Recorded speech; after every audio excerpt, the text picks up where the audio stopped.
বালতি ভর্তি করে পানি দিলেন। এরপরে বলছেন, ও আল্লাহর বান্দিরা, এই যে পানি দিলাম, পানিগুলো নিয়ে চলে যাও বাড়িতে। সন্ধ্যার পরে মেয়েদের থাকতে নেই বাইরে। কিন্তু আজকের সমাজে সন্ধ্যার পরে মার্কেটিং কম না বেশি? আসতে কবেন না, কম না বেশি? মার্কেটে পুরুষ বেশি যায় না মহিলা বেশি যায়? স্বামীকে বলে, তুমি কি মার্কেট বুঝো, কসু বোঝো? আসেন এরকম, আসেন এরকম। স্বামীকে ধমক মেরে চলে যায়, কিন্তু এটা ঠিক নয়। মার্কেট হলো পুরুষের জন্য। যদি যেতেই হয় মহিলাকে, অবশ্যই স্বামীকে সাথে নিয়ে যাবে, ভাইকে সাথে নিয়ে যাবে। কারণ আল্লাহ রাব্বুল আলামিন মেয়েদেরকে রাজরানী করেছেন, পুরুষকে চাকরানী করেছেন। পুরুষরা চাকর, মেয়েরা হচ্ছে রাজরানী। মেয়েরা কি? রাজরানী। মেয়েরা কোথাও একা যাবে না, তার সঙ্গে একটা হেল্পার থাকবে। কি থাকবে? আমরা হলাম হেল্পারের জাত। আমরা কিসের জাত বলেন? হেল্পার। আর ওরা হবে মানে রাজরানীর জাত। ওরা আমাদের আমরা হেল্পারই করব, তাদের ব্যাগ টানবো, তাদের খেদমত করব। কিন্তু মেয়েরা কয় না, ওরা যদি চাকর হয় আমরা হব রাজরানী, আমরা হব চাকরানী। কি হব আমরা? আমি মেয়েদের অধিকারকে ক্ষুণ্ণ করে কথা বলছি না। মেয়েদের সম্মান আছে, অবশ্যই তাদের মর্যাদা আছে।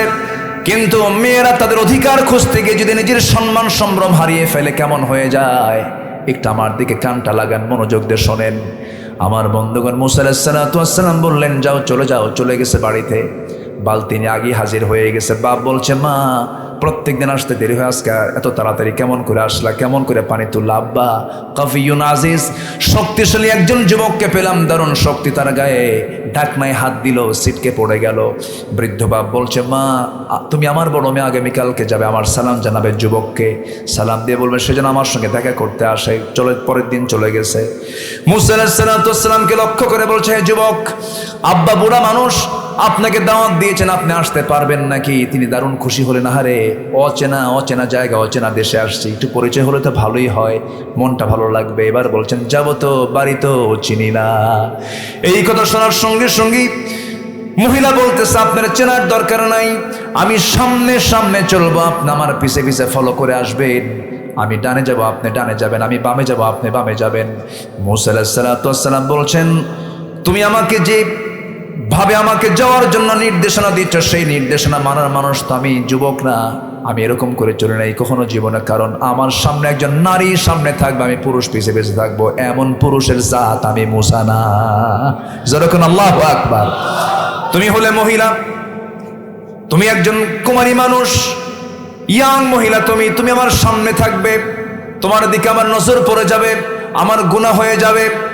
আমি সামনে সামনে চলবো, তুমি আমার পিছে পিছে থাকবে। আমি যদি কোনো ভুল করি, ডানে যদি যাই, বামে যাওয়ার দরকার, ডানে গেছি, তখন শুধু একটা শব্দ মুখ থেকে বের করবে, বাম ডান, বাম ডান। এর বাইরে একটা কথাও বলতে পারবে না, কারণ বেশি কথা বললে রোগ সৃষ্টি হয়ে যাবে। ঠিক কিনা? ঠিক কিনা?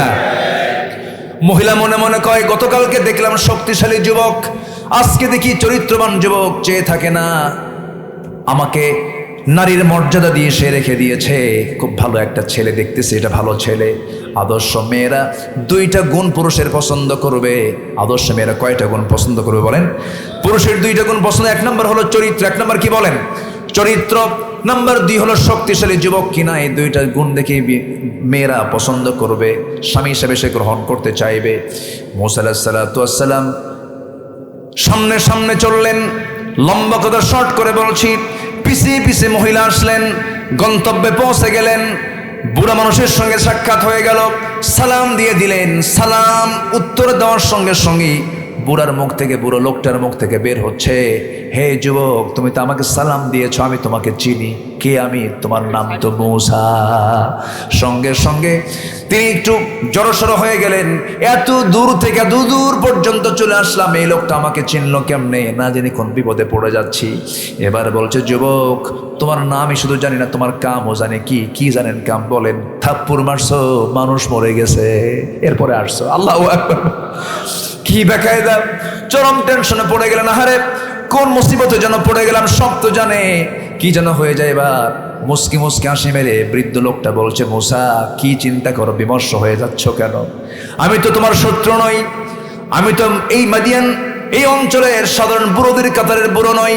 আমার পরিচয় হলো আল্লাহ রাব্বুল আলামিন আমাকে এমন মর্যাদা দিয়েছেন, আমার পরিচয় হলো ওয়াইলা মাদিয়ানা আখাহুম শুআইবা, আমি হলাম এই মাদিয়ানবাসীর জন্য আল্লাহ পাক আমাকে পয়গম্বর করে পাঠিয়েছেন, আমি হলাম আল্লাহর পয়গম্বর শুআইব আলাইহিস সালাতু ওয়াস সালাম। যেরকম সুবহানাল্লাহ। দারুণ খুশি হয়ে গেছেন যুবক মূসা, দারুণ খুশি হয়ে গেলেন, জজবা ফিরে পেলেন। এবার তিনি জড়িয়ে ধরে অত্যন্ত আনন্দ প্রকাশ করলেন। এবার বলছে, হে মূসা, আমি একটা প্রস্তাব তোমাকে করব। কি প্রস্তাব? আমার 2টা মেয়ে আছে, 2টা মেয়ের যে কোনো একটা মেয়েকে আমি তোমার সঙ্গে বিয়ে দেব। যুবকের সামনে যদি এই প্রস্তাব আসে, যুবক যদি যৌবন থাকে, বলেন তো কি কি এই যুবকরা কথা কও, একটু গা গরম হয় না, একটু মেজাজটা একটু ভালো হয়, যে হয় কিনা, হয় কিনা? হ্যাঁ হয়। যুবক নাই এখানে, দেখতেছি সব বুড়া মানুষ। এই হয় কিনা, হয় কিনা? কেবল মনে হচ্ছে হয়। মাশা, খুব খুশি যুবক মূসা আলাইহিস সালাতু ওয়াস সালাম, দারুণ খুশি যে আমাকে বিয়ের প্রস্তাব করলো। এই তো বিশাল ব্যাপার, আমাকে পছন্দ করে ফেলছে। তুমি কি বিয়ে করবো আমার 2টা মেয়ের যে কোনো একটা মেয়েকে? উত্তর দিলেন, যখন তখন। কি বললেন বলেন? মানে এক পায়ে খাড়া। এবার শুআয়ব আলাইহিস সালাতু ওয়াস সালাম নবী, কার মেয়ে বলেন তো? ওই মহিলাটা কার মেয়ে বলেন? নবীর মেয়ে। এটা কি ছোটখাটো কোনো পরিবার বলেন তো?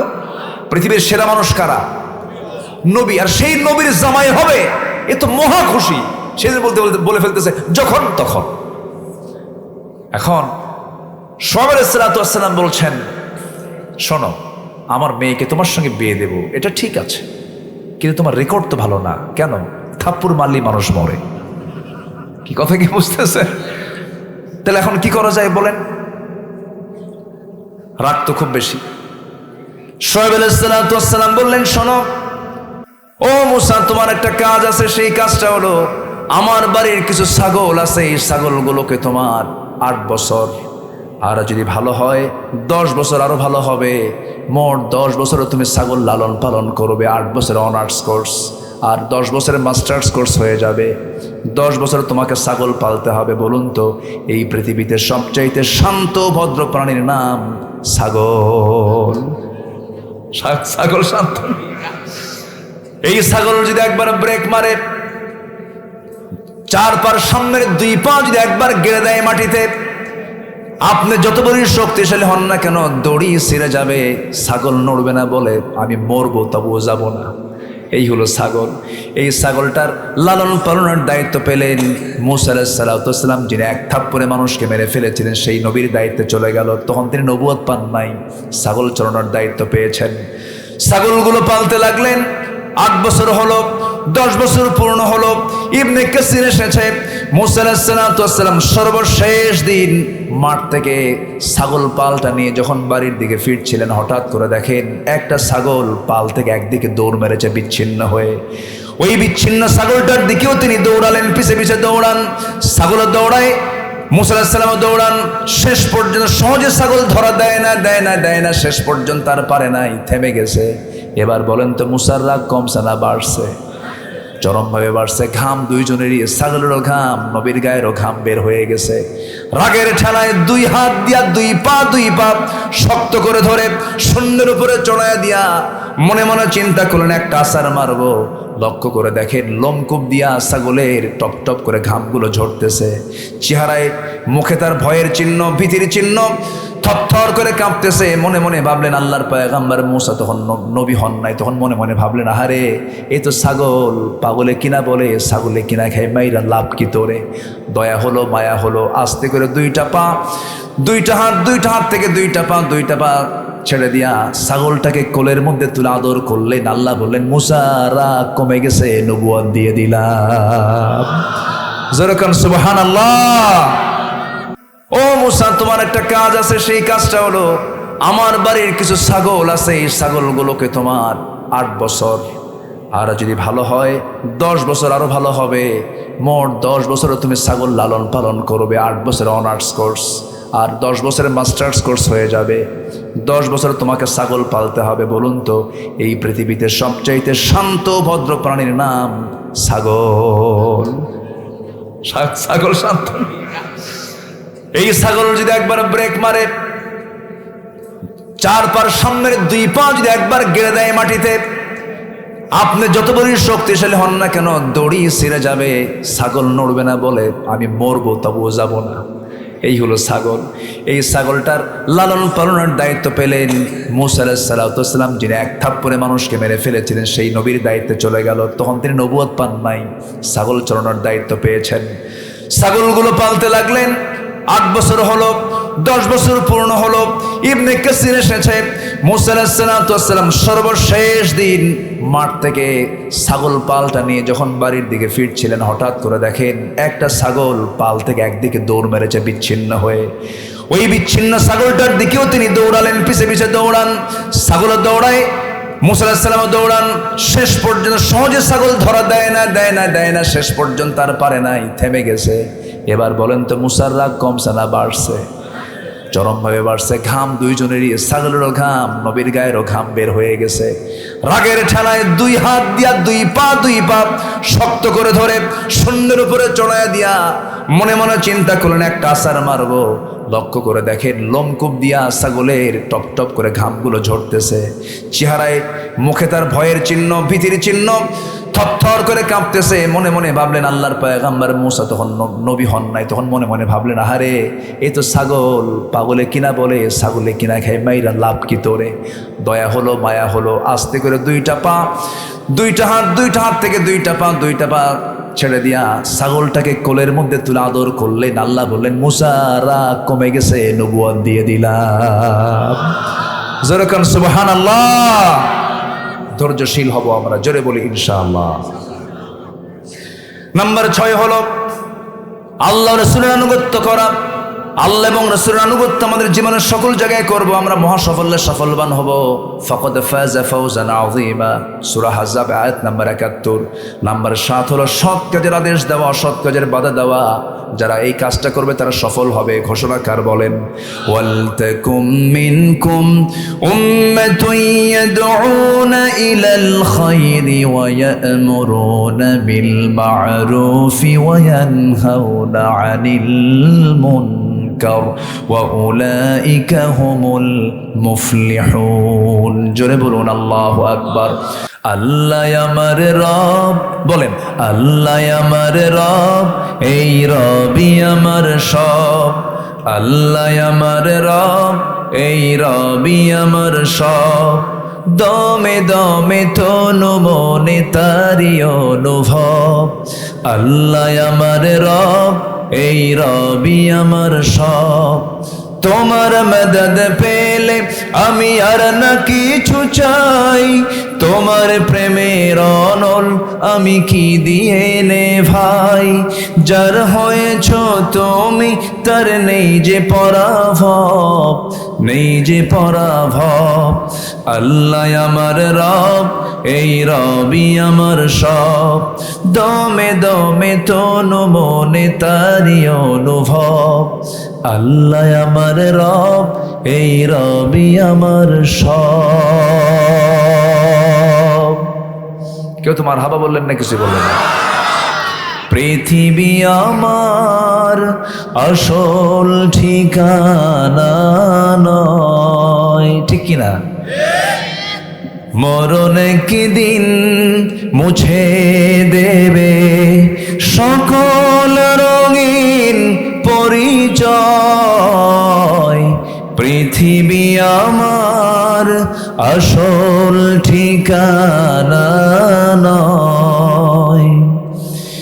মিছে মানুষের বন্ধন, মিছে মায়া স্নেহ প্রীতি ক্রন্দন। মিছে জীবনের রং ধনু শতরং, মিছে জীবনের রং ধনু শতরং। মিছে দুদিনের অভিনয়। পৃথিবী আমার আসল ঠিকানা নয়। মরণ একদিন মুছে দেবে সকল রঙিন পরিচয়। পৃথিবী আমার আসল ঠিকানা নয়।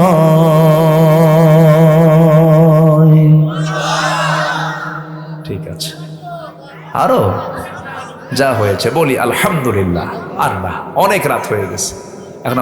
এখন আজান দিলে বুড়া চাচা মসজিদে যাবে, বসেন। আমরা এখন আল্লাহর কাছে চাই, ও আবার ভুল করে ফজর মনে করে চলে যাবে। আজ পর্যন্ত আমরা স্বীকৃতি দেওয়ার সাহস পাইনি কাদিয়ানিরা যে ইমানহীন, তারা যে কাফের, তাদের যে ইমান নাই, এই জাতীয় কোনো শক্ত কোনো স্বীকৃতি আজ পর্যন্ত রাষ্ট্রের তরফ থেকে দেওয়া হয়নি। অথচ আমরা যে নবীর উম্মত, সেই নবীকে আমার জীবনের চাইতে কম ভালোবাসা দরকার না বেশি ভালোবাসা দরকার? রসুল আমাকে বেশি ভালোবাসেন না আমি রসুলকে বেশি ভালোবাসি? রসুল আমাকে বেশি ভালোবাসেন। এই জন্য মাঝে মাঝে আমার কাছে কেন যেন মনে হয় আমরা এতটাই ইসলামকে ছেড়ে দিয়েছি যে নবীর বিরুদ্ধে কথা হয়, আল্লাহর বিরুদ্ধে কথা হয়, অথচ আমাদের কোনো প্রতিক্রিয়া নেই। না জানি আল্লাহ তাআলা আমাদের উপরে নারাজ হন কিনা।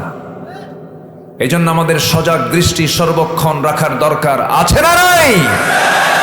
সজাগ দৃষ্টি রাখতে হবে। আল্লাহ কবুল করুন, জোরে বলে আমিন। সম্মানিত ভাইয়েরা, আমরা কোরআন নিয়ে বসেছি। কোরআন যা বলবে এটাই তো সত্য নাকি? আমি যদি সত্যবাদী হই আমার পছন্দ হবে, আর কোরআন যদি আমার শুনে পছন্দ না হয় ভাবতে হবে সুদের কারবারে আছে, জেনার কারবারে আছে, নহে মদের বোতল নিয়ে আছে। ঠিক কিনা বলেন?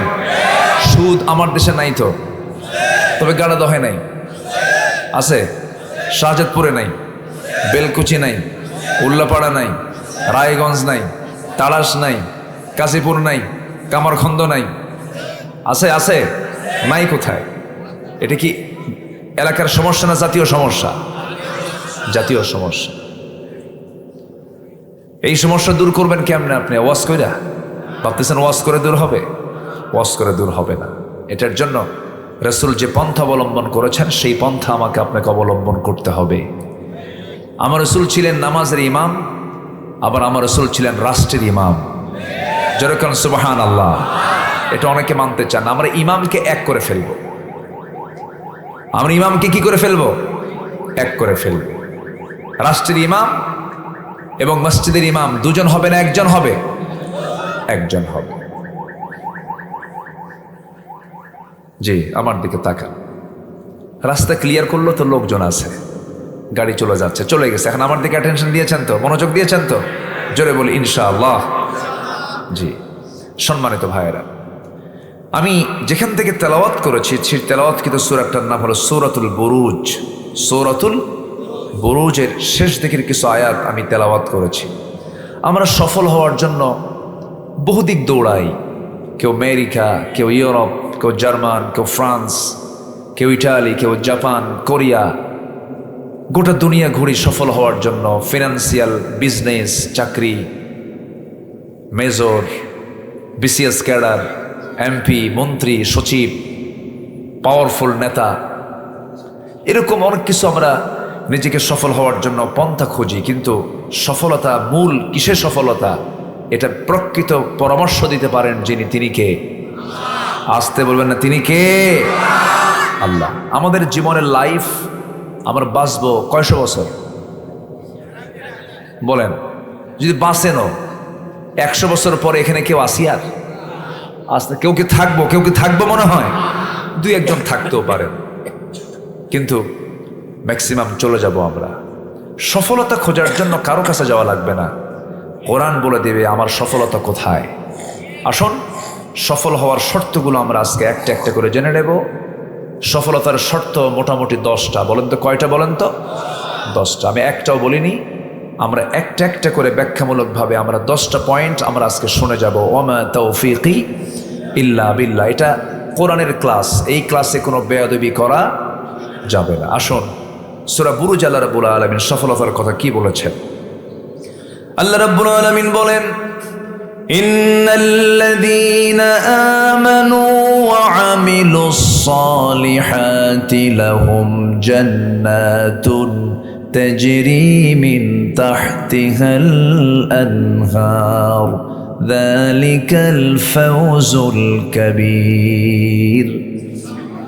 আল্লাহ রাব্বুল আলামিন বলেন, সফল যদি হতে চাও, এক নম্বর শর্ত হলো ঈমানটা ভালো করে আনো, নেকামলটা ভালো করে করো, নেকামল করো। আল্লাহ রাব্বুল আলামিন বলছেন, এই কাজটা যদি করতে পারো, যালিকাল ফাওজুল কাবীর, মহা সাফল্যে সাফল্যবান হয়ে যাবে। এবং তোমাকে এমন জান্নাত দেওয়া হবে যে জান্নাতের নিচ দিয়ে নহর প্রবাহিত। জান্নাতের নহর থাকবে চারটা। কয়টা বলেন? চারটা নহর থাকবে।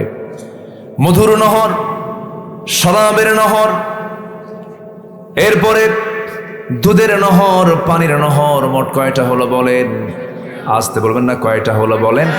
চারটা হয়ে গেল। চারটা নহর যে জান্নাতে পাওয়া যাবে, এই নহরের পানি, মধু, দুধ আর শরাব পান করলে, দুনিয়ার কিছু পান করলে পরে মানুষ বুড়া হয়ে যায়। জান্নাতের এই সমস্ত নহরের পানি, দুধ, মধু পান করলে পরে চির যৌবন ফিরে পাবে, কোনোদিন বুড়া হবে না। কেউ কি বুড়া হতে চায়? লাইতা শাবাব ইয়াউদ, আহারে যৌবন যদি ফিরে পেতাম।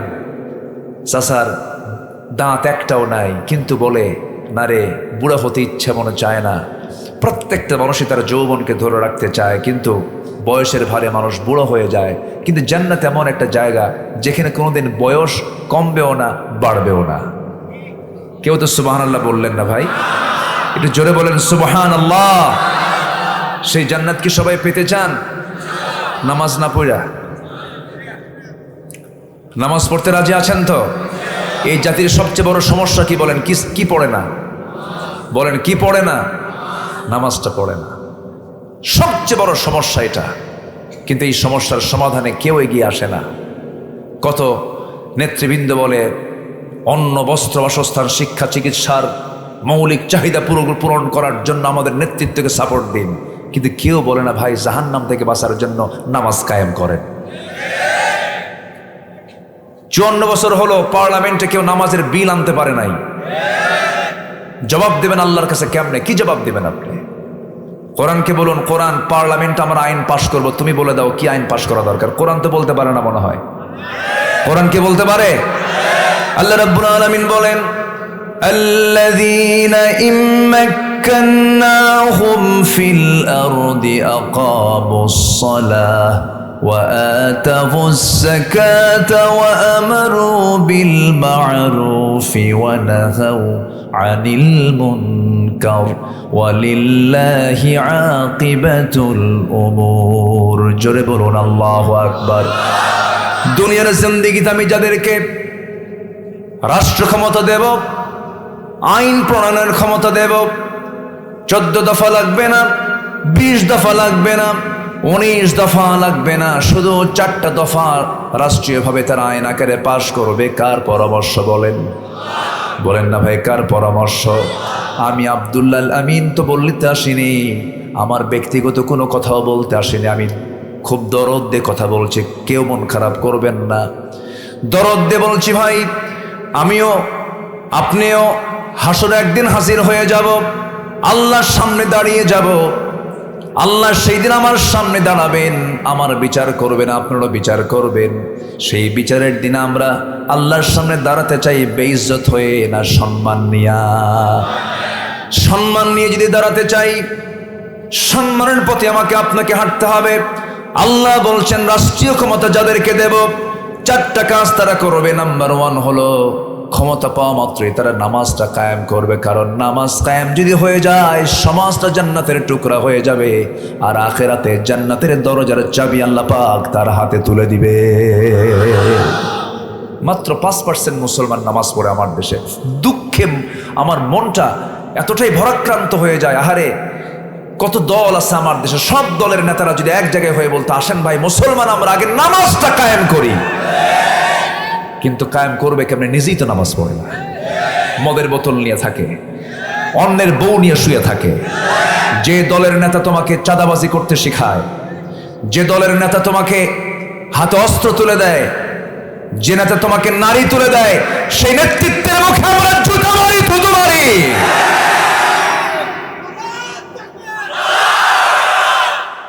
আল্লাহ কবুল করুন, বুঝে জোরে বলি আমিন।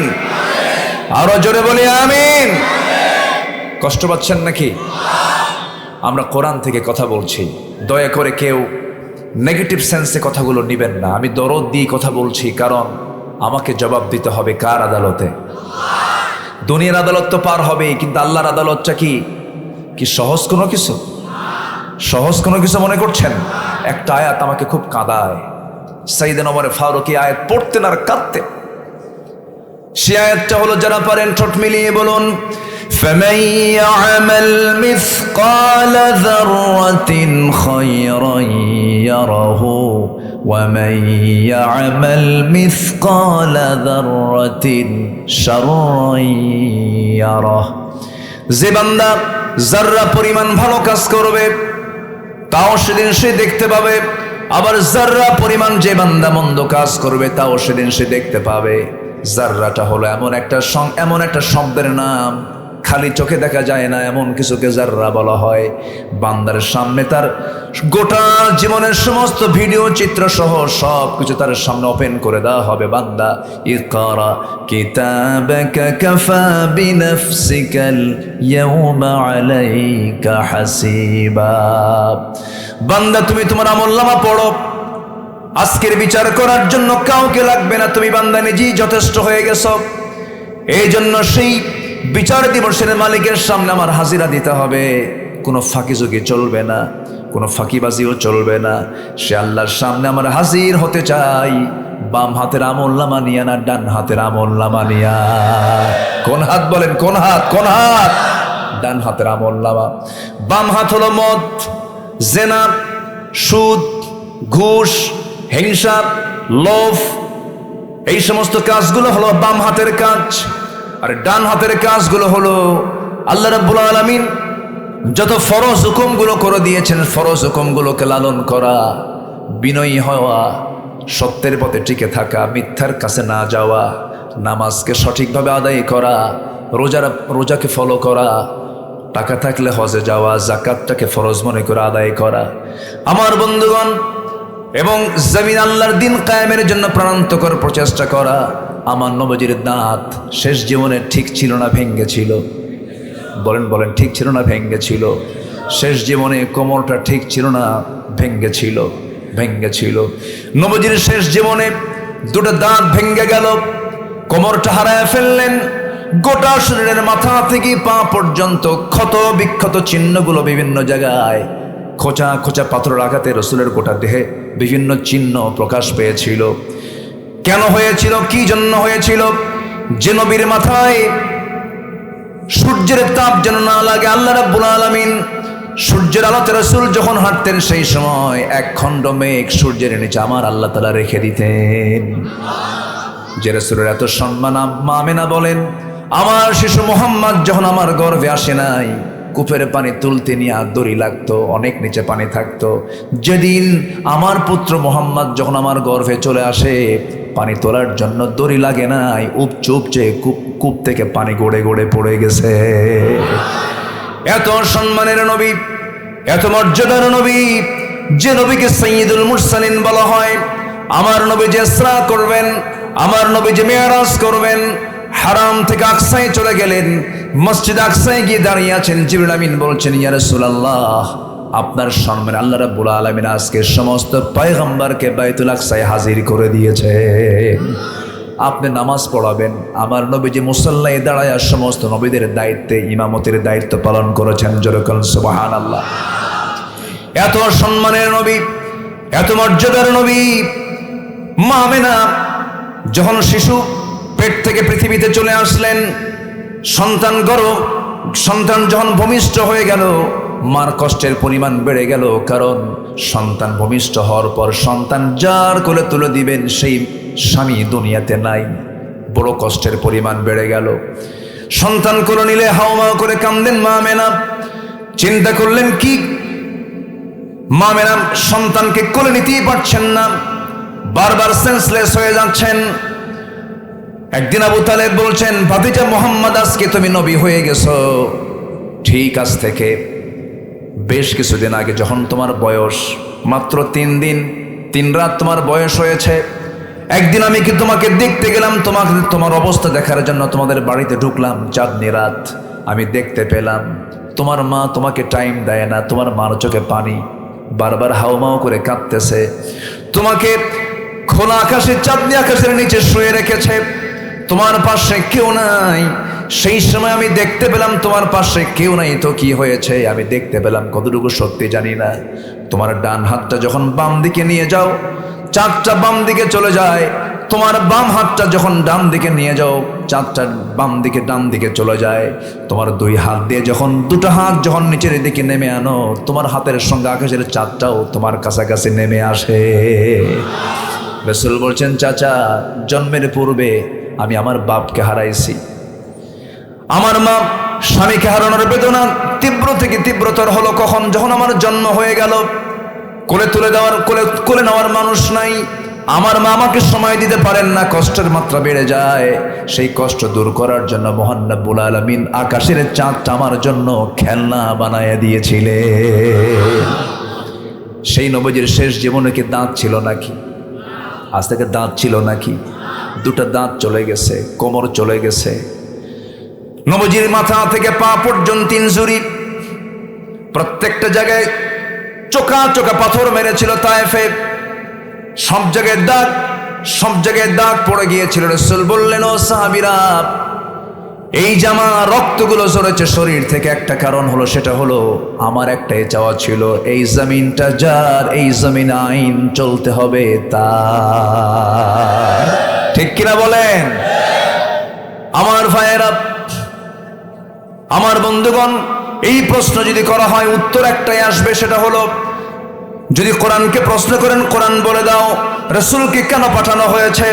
হুয়াল্লাযী আরসালা রাসূলাহু বিল হুদা ওয়া দীনিল হাক্কি লিইয়ুযহিরাহু আলাদ-দীনি কুল্লিহি ওয়া কাফা বিল্লাহি শাহীদা। আরেক জায়গায় বলছেন, هو الذي أرسل رسوله بالهدى ودين الحق ليظهره على الدين كله ولو كره المشركون। জোরে বলুন আল্লাহু আকবার। কেন পাঠানো হয়েছে? হে রাসূল, আমি আপনাকে এই জন্য পাঠায়া দিয়েছি জানো, পৃথিবীতে যত তন্ত্র মন্ত্র আছে, যত ইসম আছে, সমস্ত হিউম্যান ল, যত মানব রচিত মতবাদ আছে, সমস্ত মতবাদের উপরে যেন আল্লাহর দ্বীন ইসলাম কি বিজয়ী করতে পারেন, এই জন্যই আমি আল্লাহ আপনাকে দুনিয়াতে পাঠিয়েছি। জোরে কোন সুবহানাল্লাহ। রাসূল বসে বসে নামাজ পড়বেন আর আবু জেহেলরা, আবু লাহাবরা রাষ্ট্র চালাবে, এটিকে মেনে নেওয়া যায়? আসতে বলবেন, মেনে নেওয়া যায়? মদের ফ্যাক্টরি থাকবে আর আলেমরা ওয়াজ করে শুধু বেড়াবে, এটিকে মেনে নেওয়া যায়? আমরা মদের আইন দেখতে চাই না, আমরা সুদের কারবার দেখতে চাই না, আমরা জেনার লাইসেন্স দেখতে চাই না। আল্লাহ কবুল করুন। জোরে বলি আমিন, আরো জোরে বলি আমিন। সফল যদি হতে চাই, আগে লাগবে ঈমান। কি লাগবে বলেন? বলেন কি লাগবে? এখানে কেউ কি বেঈমান আছেন? কে আছেন? হাত তোলেন। বেঈমান কে বলেন? হাত তোলেন। কেউ আছে? কেউ কিন্তু কয় না আমি বেঈমান, সবাই বলে আমি কি? ঈমানদার। কেউ কি বলতে পারবেন যে পৃথিবীতে একটা লোকের নাম ফেরাউন কেউ নাম রাখছে? আছে কেউ? কিন্তু ফেরাউনের চরিত্র আছে না নাই? এই যে 16 বছর যারা ছিল তাদের কিসের চরিত্র ছিল? কিসের চরিত্র ছিল বলেন? ফেরাউনের একটাই নেশা ছিল যে ক্ষমতায় থাকবো কেমনে। এদের 16 বছর নেশা ছিল কি বলেন? ক্ষমতায় থাকবো। জনগণ চাক আর না চাক, আমার বাপদের স্বাধীন করছে, আমি থাকবো। কি ঠিক কিনা কন? এই কথাগুলো কি মিথ্যা কথা? অনেক কিছু করেছে, কিন্তু ফেরাউনের চরিত্র আছে, কিন্তু ফেরাউন নামটা কিন্তু কেউ রাখে না। মুসার নাম আছে না নাই? এখানে মুসা নামে লোক খুঁজে পাওয়া যাবে না? ইব্রাহিম খুঁজে পাওয়া যাবে না? ইসমাইল খুঁজে পাওয়া যাবে না? দেখি ইব্রাহিম কে আছে? হাত তোলেন। ওই যে শাহজাদপুরের ইব্রাহিম, ওই যে ইব্রাহিম, গাড়াদহ ইব্রাহিম। ইব্রাহিম আছে, মুসা আছে, ঈসা আছে, দাউদ আছে, এরপরে ইসমাইল আছে, মুহাম্মদ আছে, জাকারিয়া আছে। ফেরাউন দেখি একটা তোলেন, হাত তোলেন। ফেরাউন আছে? ফেরাউন নামে কেউ আছে? ফেরাউন নামে নাই, হামান নামে নাই। কেন জানেন? এরা ছিল স্বৈরাচার। এটা কি ছিল কি ছিল কি ছিল বলেন? স্বৈরাচার। স্বৈরাচারের নাম কেউ রাখে না, নিজে স্বৈরাচার হলেও ওর নাম স্বৈরাচার মানে ফেরাউন রাখবে, কারণ স্বৈরাচারও স্বৈরাচারকে পছন্দ করে না, মুনাফিকও মুনাফিককে পছন্দ করে না। কত জুলুম করেছে আমাদের উপরে। এই মাহফিল আজকে চলছে, বলেন তো এটা কি সম্ভব ছিল বলেন? কতবার যে পুলিশ টহল দিত আর এসে বলতো নাশকতার আশঙ্কা, যে কোনো মুহূর্তে এখানে বোমাবাজি হতে পারে। কি যে নাটকগুলো দেখলাম, এখন নাটক আর নাই। 1.5 বছর একটা জঙ্গি অভিযান নাই, কারণ এই নাটক থাকবে কেন? নাটকের যিনি নাট্যকার তিনি এখন মামু বাড়ি দিল্লি গিয়ে বসে আছে। রাগ করতেছেন নাকি আপনারা? জেল খাটছি তো, কথা তো শুনতে হবে কিছু। বসে বসে শোনেন। অত্যাচার জুলুম তো কম করেনি, তবে হ্যাঁ আপনাদেরকে দাওয়াত দিই, তাআলাউ ইলা কালিমাতিন সাওয়াইন বাইনানা ওয়া বাইনাকুম, কালিমার দিকে আসেন, ফিরে আসেন। আপনি দেশে পড়ে আছেন, নেতা কিন্তু পালায়ে গেছে। যে নেতা পালায় সে প্রকৃত নেতা হতে পারে না।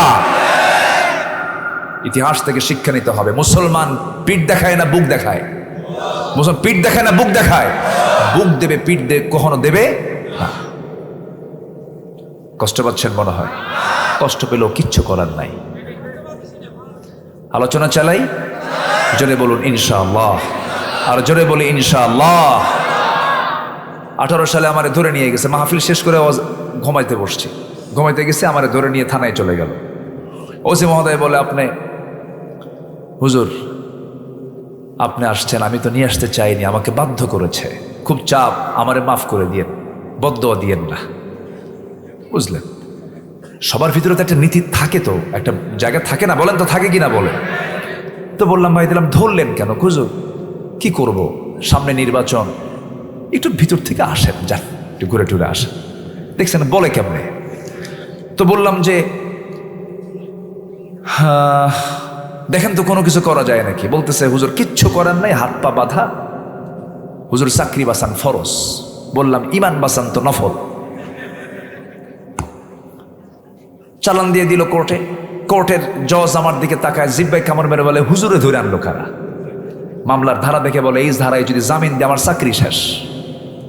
জামিন অযোগ্য করে পাঠায় দিল জেলখানায়। ঢুকলাম। আমরা তো টেনশন করি না, কারণ আমরা তো চুরি করি নাই, ডাকাতিও করি নাই, দেশের টাকা বাইরে পাচার করি নাই। এই দেশকে তারা ব্যবসার পুঁজি বানাইছিল। সন্তানকে ইউরোপে পড়ে, আমেরিকায় পড়ে, বিয়ে বাড়ি আমেরিকায় ইউরোপ বানায়। এই দেশকে বানাইছিল হলো ব্যবসার পুঁজি, কোন সন্তানকে দেশে পড়ায় নাই, কারণ দেশের সন্ত্রাসী ইউনিভার্সিটির ছাত্রদেরকে সন্ত্রাসী বানিয়েছে ওরা। তা তো করি নাই। ভাবছি জেলখানায় না, যাচ্ছি মাদ্রাসা ইউসুফিয়া, ইউসুফের বাড়িতে যাচ্ছি। ঢুকলাম, এক বুড়ো চাচা আমারে দেখে লম্বা সালাম দেখো, হুজুর আপনি জেলখানায় ঢুকছেন? খুব খুশি হলাম। বললাম যে খুশি হলেন কেন? হুজুর কাছে পাই না, মুসাফা করতে পারি না, এত সুন্দর কাছে আল্লাহ মিলাই দিছে, দোয়া করি আপনি জেলখানায় থাকেন।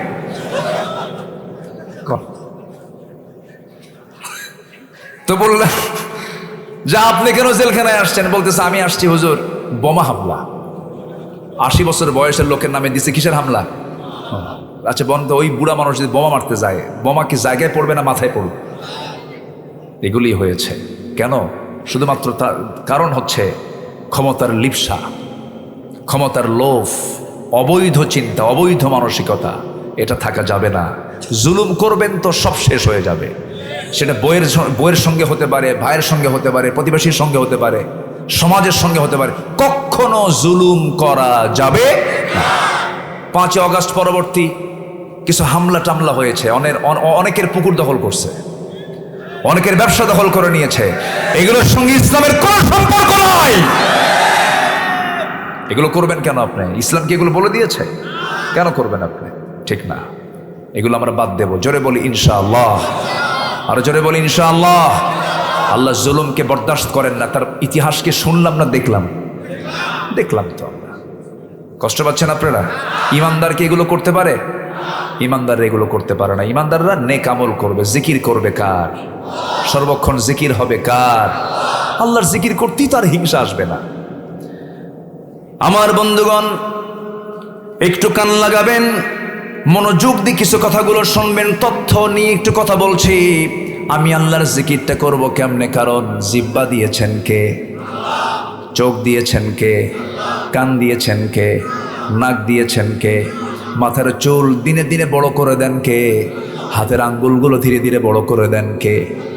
এই চামড়াগুলো প্রত্যেক রাত্রে আল্লাহ পাক সুন্দর করে বান্দার চামড়াগুলোকে সুন্দর করে, স্কিনকে সুন্দর করে ঘুমের মধ্যে সুন্দর করে ওই যে বিউটি পার্লারে যেমন ডিজাইন করে দেয়, আল্লাহ পাক ডিজাইন করে দেন। যেরকম সুবহানাল্লাহ।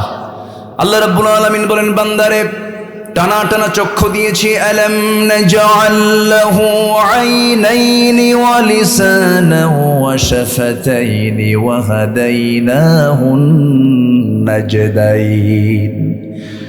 আরেক জায়গায় বলছেন, আল্লাযী খালাকাকা ফাসাওয়াকা ফাআদালাকা ফি আইয়ি সূরাতিন মা শাআ রাক্কাবাক। জোরে বলুন আল্লাহু আকবার। এই চোখটা কি সাধারণ কোনো চোখ নাকি? সাধারণ কোনো সৃষ্টি নাকি?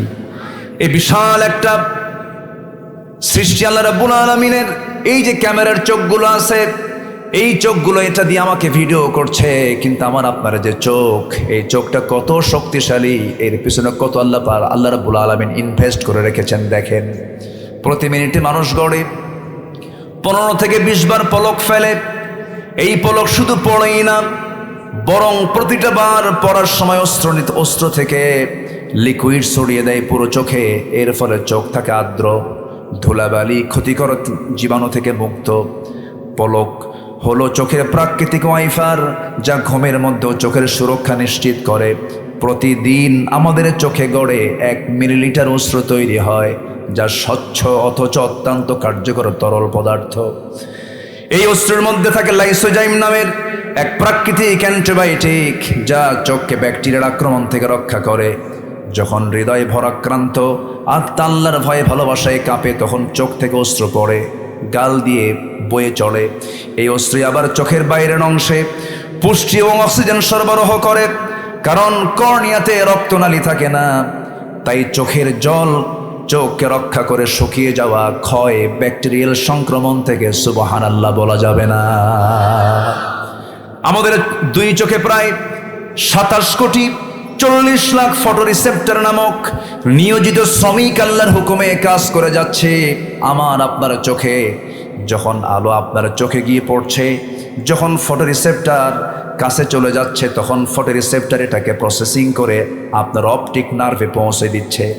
সেখান থেকে ইলেকট্রিক ইম্প্যালেন্সের মাধ্যমে সেটা আমাদের ব্রেইনের অক্সিপিটাল ল্যাবে চলে যাচ্ছে। ফলে আমরা দেখতে পাচ্ছি, এই যে অপটিক নার্ভের কথা শুনলাম, আমরা শুধুমাত্র এখানেই 7 থেকে 70 লাখ তারের মতো ফাইবার রেখেছেন আমার চোখের মধ্যে মহান রাব্বুল আলামিন। যেরকম সুবহানাল্লাহ। এখানেই শেষ নয়, যেখানে আধুনিক এই সব উন্নত Canon EOS R5, Canon EOS 5, Sony, এই সমস্ত যে ক্যামেরাগুলো আছে সর্বোচ্চ 100 মেগাপিক্সেল পর্যন্ত পৌঁছায়। সেখানে মানুষের চোখের রেজুলেশন প্রায় 576 মেগাপিক্সেল। আল্লাহু আকবার বলবেন না? 100 কোথায় আর 576 কোথায়? আল্লাহু আকবার বলে। এই চোখের দৃষ্টিসীমা প্রায় 200 ডিগ্রি পর্যন্ত বিস্তৃত। এই চোখ প্রায় 1 কোটি ভিন্ন ভিন্ন রং চিনতে পারে। মানব জাতি যেসব রং নামই জানে না, চোখই চেনে, চোখও চেনে না, অথচ আল্লাহ রাব্বুল আলামিন প্রত্যেকটা চোখের ভিতরে 1 কোটি রং চেনার ক্ষমতা দিয়ে দিয়েছে। জোরে বলি সুবহানাল্লাহ। কার দেওয়া? আসতে বলবেন না, কার দেওয়া? এই চোখ আল্লাহ পাক রেখেছেন শুকনায় না পানিতে? শুকনায় না পানিতে? পানিতে রেখে দিয়েছেন, ভিজা রেখে দিয়েছেন। শুকনা সেই ভেজা পানিটা মিঠা না লবণ? বলেন, মিঠা না লবণ? লবণ পানি দিয়েছেন। কেন? যেন বান্দার চোখে যেন কোনো জীবাণু না ঢুকতে পারে। আল্লাহু আকবার বলেন। কার অবদান? আসতে বলবেন না, কার অবদান? আল্লাহর অবদান। শুধু আল্লাহ তাআলা মানুষকে দেখেন না, সকল প্রাণীকেও দেখেন। সকল প্রাণীকে দেখেন। দেখুন, কোথায় সাইপ্রাস, কোথায় সাইবেরিয়ান দ্বীপপুঞ্জ, সেই কোথায় 40,000 মাইল দূরের সেই সমস্ত পাখিগুলো, যে পাখিগুলো তাপমাত্রা 0 থেকে -20-তে যখন চলে আসে, ওই পাখিগুলো মরে যাবে। আল্লাহ বলেন, ও পাখিগুলো, তোরা তো মরে যাবি, তোরা আমার আরেক জমিনে চলে যা, বাংলাদেশে চলে যা। সুবহানাল্লাহ বলবেন না? পাখির রবকে আসতে বলেন, পাখির রবকে। তাহলে আল্লাহ আমাকেও চালান, পাখিকেও চালান। এই পরিযায়ী পাখিগুলো কেমন করে 40,000 কিলোমিটার দূর থেকে সে আমার দেশে কেমনে আসে? আমরা অতিথি পাখিগুলো খাই না, মাঝে মাঝে ধরে ধরে খাই না?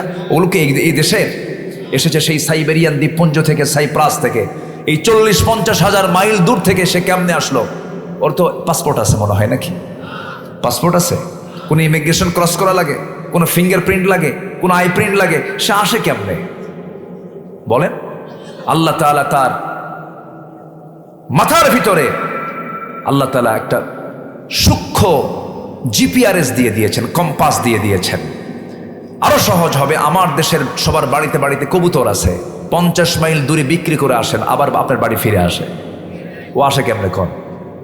আপনি তো চিনবেন না কেমনে আসে। আল্লাহ তাআলা ওর প্রত্যেকটা প্রাণীর, ওই সমস্ত প্রাণীর মাথার ভিতরে একটা জিপিআরএস ট্র্যাকিং দিয়ে দিয়েছেন। ওই কম্পাস দেখে দেখে সোজা আসে, চলে আসে সোজা তার গন্তব্যে। আল্লাহু আকবার বলে। যেদিন ওই 40,000 কিলোমিটার দূর থেকে পাখিটা এই দেশে চলে এসেছে, সেই দিনে তার রাস্তা চেনা হয়ে গেছে। ওই ট্রেকিং করেই সে তার গন্তব্যে চলে যায়। কার ক্ষমতা? আসতে বলবেন না, কার ক্ষমতা?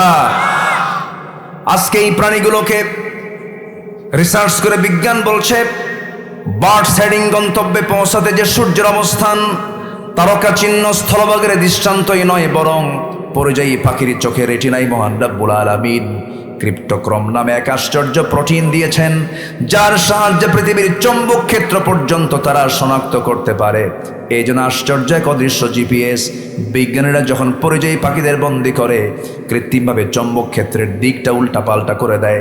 অবিশ্বাস্যভাবে পাখিরাও সাথে সাথে তাদের গতিপথ পরিবর্তন করে তাদের নিজ গন্তব্যের দিকে চলে যায়। যেরকম সুবহানাল্লাহ। কে চালান? আসতে বলুন, কে চালান? আজকের যত বিজ্ঞান উন্নত হয়েছে, সব এই সমস্ত প্রাণীকুলগুলোকে রিসার্চ করা হয়েছে। বিজ্ঞান, এই যে বিমানে চড়ে মানুষ, আচ্ছা বিমান এখন পৃথিবীতে পাখি বেশি ওড়ে না মানুষ বেশি ওড়ে? মানুষ বেশি ওড়ে। তবে একটা পাখি আছে ফ্যালকন, প্যারেগ্রিন ফ্যালকন নামে একটা পাখি আছে। এই জমিনের বুকে আল্লাহ তাআলার একটা অপরূপ সৃষ্টি। একটা চিতাবাঘের গতি হলো ঘন্টায় 112 কিলোমিটার, 112 কিলোমিটার। আর একটা ফ্যালকন, একটা প্যারেগ্রিন ফ্যালকনের ঘন্টার গতিসীমা হলো 400 কিলোমিটার। কেউ তো সুবহানাল্লাহ বললেন না। ঘন্টায় কত কিলোমিটার বলেন? 400 কিলোমিটার। মানে কি? আপনি দেখতে পাবেন না তো, মুহূর্তের মধ্যেই নাই, ঘন্টায় 400 কিলোমিটার বেগে সে চলে। ছো মেরে সে তার শিকারি তুলে নিয়ে চলে যায়, টেরি পাওয়া যায় না। তাহলে এখন দেখেন, 400 কিলোমিটার বেগে যদি চলে, তার কি লাঞ্চ নাই? ফুসফুস তো অবশ্যই আছে, নাক অবশ্যই আছে। তার নাকের ভিতরে যদি ওই পরিমাণে বাতাস ঢুকে যায়, লাঞ্চ থাকবে না, ব্লাস্ট হবে, ব্লাস্ট হয়ে যাবে। কিন্তু আল্লাহ রাব্বুল আলামিন ওই প্যারেগ্রিন ফ্যালকনের নাকের ঠিক বরাবর একটু নিচের দিকে একটা ট্যাপ লাগায় দিয়েছেন, শক্ত হাড়ের ট্যাপ। যখন সে দ্রুত গতিতে আকাশে উঠতে নেয়, সেই ট্যাপে গিয়ে ধাক্কা লাগে সেই বাতাস ধাক্কা লেগে বাতাসের গতি কমে গিয়ে আস্তে করে তার লাঞ্চের মধ্যে বাতাসগুলো ঢুকে যায়। আজকে এই পাখির ওই ট্যাপকে ফলো করে, ওই হার্ড ট্যাপকে ফলো করে বিমান আবিষ্কার হয়েছে। যেরকম সুবহানাল্লাহ, আল্লাহু আকবার বলেন।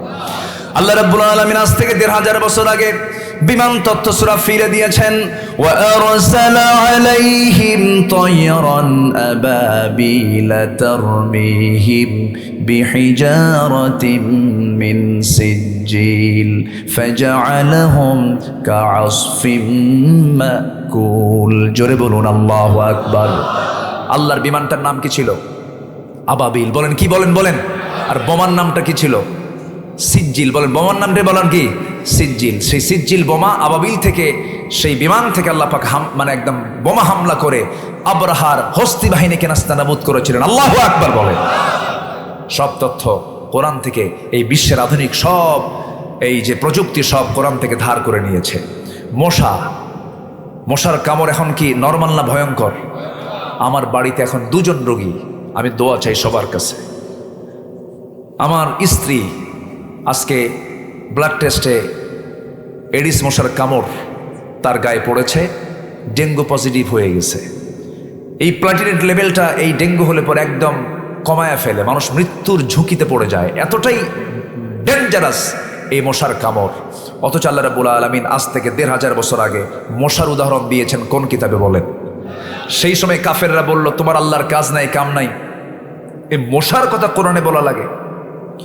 তাহলে মশার কথা কোরআনে কেন বলেছেন? অবশ্যই এর মধ্যে হেকমত আছে না নাই? আসতে বলবেন না, আছে না নাই? আছে।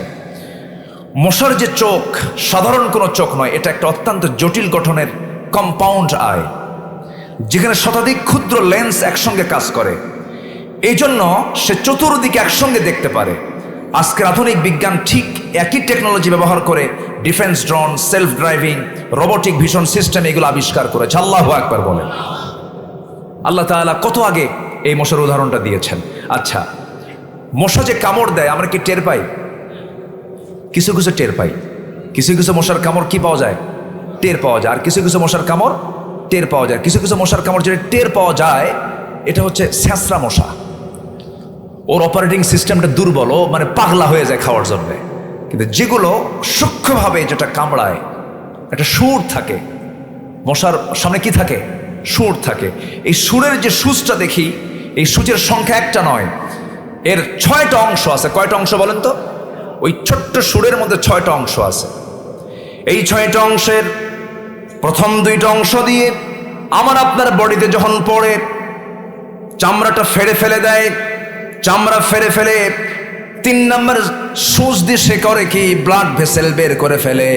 ব্লাড ভেসেল বের করে এরপরে পরের যার একটা অংশ আছে এটা দিয়া আমার দেহের মধ্যে ঢুকায় দিয়া সে কেমিক্যাল ইউজ করে, অ্যানেস্থেসিয়া করে অজ্ঞান করে ফেলে, যেন এই বান্দা যেন আমি কামড়াচ্ছি যেন টের না পাই। টের পাইলেই তো, কথা বোঝেন নাই? টের পাইলে কি আমার জীবন চলে যাবে। অ্যানেস্থেসিয়া করে অজ্ঞান করে এরপর সেখান থেকে রক্তগুলো শুষে নেয়। আজকের যেই গবেষণা, আজকের যে বিজ্ঞান এটা প্রমাণ করেছে, বের করেছে, এই শুধু মশার এই সুরকে গবেষণা করে আজকে জটিল নিখুঁত ডিজাইন থেকে অনুপ্রাণিত আধুনিক বিজ্ঞানীরা তৈরি করেছে মস্কিউটো ইন্সপায়ার্ড সিরিঞ্জ। সিরিঞ্জ তৈরি করেছে আজকে মশার সেই সুর থেকে। আল্লাহু আকবার বলা যাবে না। ব্লাড ভেসেলগুলো খুঁজে খুঁজে বের করে এই সিরিঞ্জ, এটা এখান থেকে আবিষ্কার হয়েছে।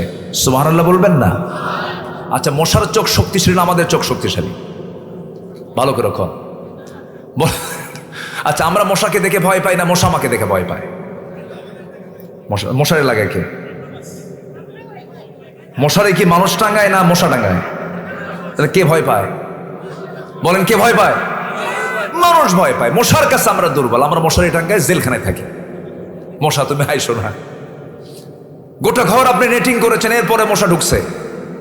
গোটা ঘর নেটিং করা আছে, কোথাও মশা দেখলেন না আপনি। লাইট বন্ধ করা মাত্রই নাকের কাছে কানের কাছে সে সারেগামা পাদানিসা শুরু হয়ে গেল। গান, এমন বিশ্রী গান, ঘুম শেষ। কিন্তু ও দেখলো কেমনে আপনাকে? এত দূর থেকে পরখ করলো কেমনে? বিজ্ঞান বলছে 75 ফুট দূর থেকে মশা টের পায় এখানে কোন সলির মধ্যে শুয়ে আছে। 75 ফুট দূর থেকে আপনি তো টেরই পাবেন না। পৃথিবীতে এমন কোন মেশিন এখন আবিষ্কার হয়নি যা মশার সঙ্গে পারে। মশার যে 2 ডানা আছে, 2 ডানা, ও যে আওয়াজ করে এটা কিন্তু ভোকাল আওয়াজ না, ভোকালের না, এটা হচ্ছে তার পাখা নড়ানোর আওয়াজ। গুনগুন গুন যে আওয়াজটা হয়, প্রতি সেকেন্ডে মশা তার পাখার ঝাপটান মারে প্রতি সেকেন্ডে 400 থেকে 500 বার। 400 থেকে 500 বার প্রতি সেকেন্ডে সে ঝাপটান মারে। পৃথিবীতে আজ পর্যন্ত এমন কোন মেশিন আবিষ্কার হয়নি যা মশার গায়ে ওই মেশিন আল্লাহ পাক সেট করে দিয়েছে।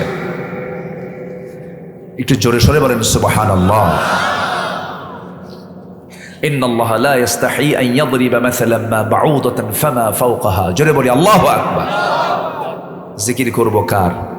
এগুলো চিন্তা করতে করতেই তো হিংসা করব কখন? হিংসা করার তো সুযোগই নাই। কিন্তু বান্দা তো ওই চিন্তায় থাকে না। আমাদের মুখ থেকে সর্বক্ষণ দায়িত্ব হলো কার নামের জিকির করা। আসতে বলবেন না, কার নামের জিকির করা? ইমানদার জিকির করবে কার? আল্লাহ।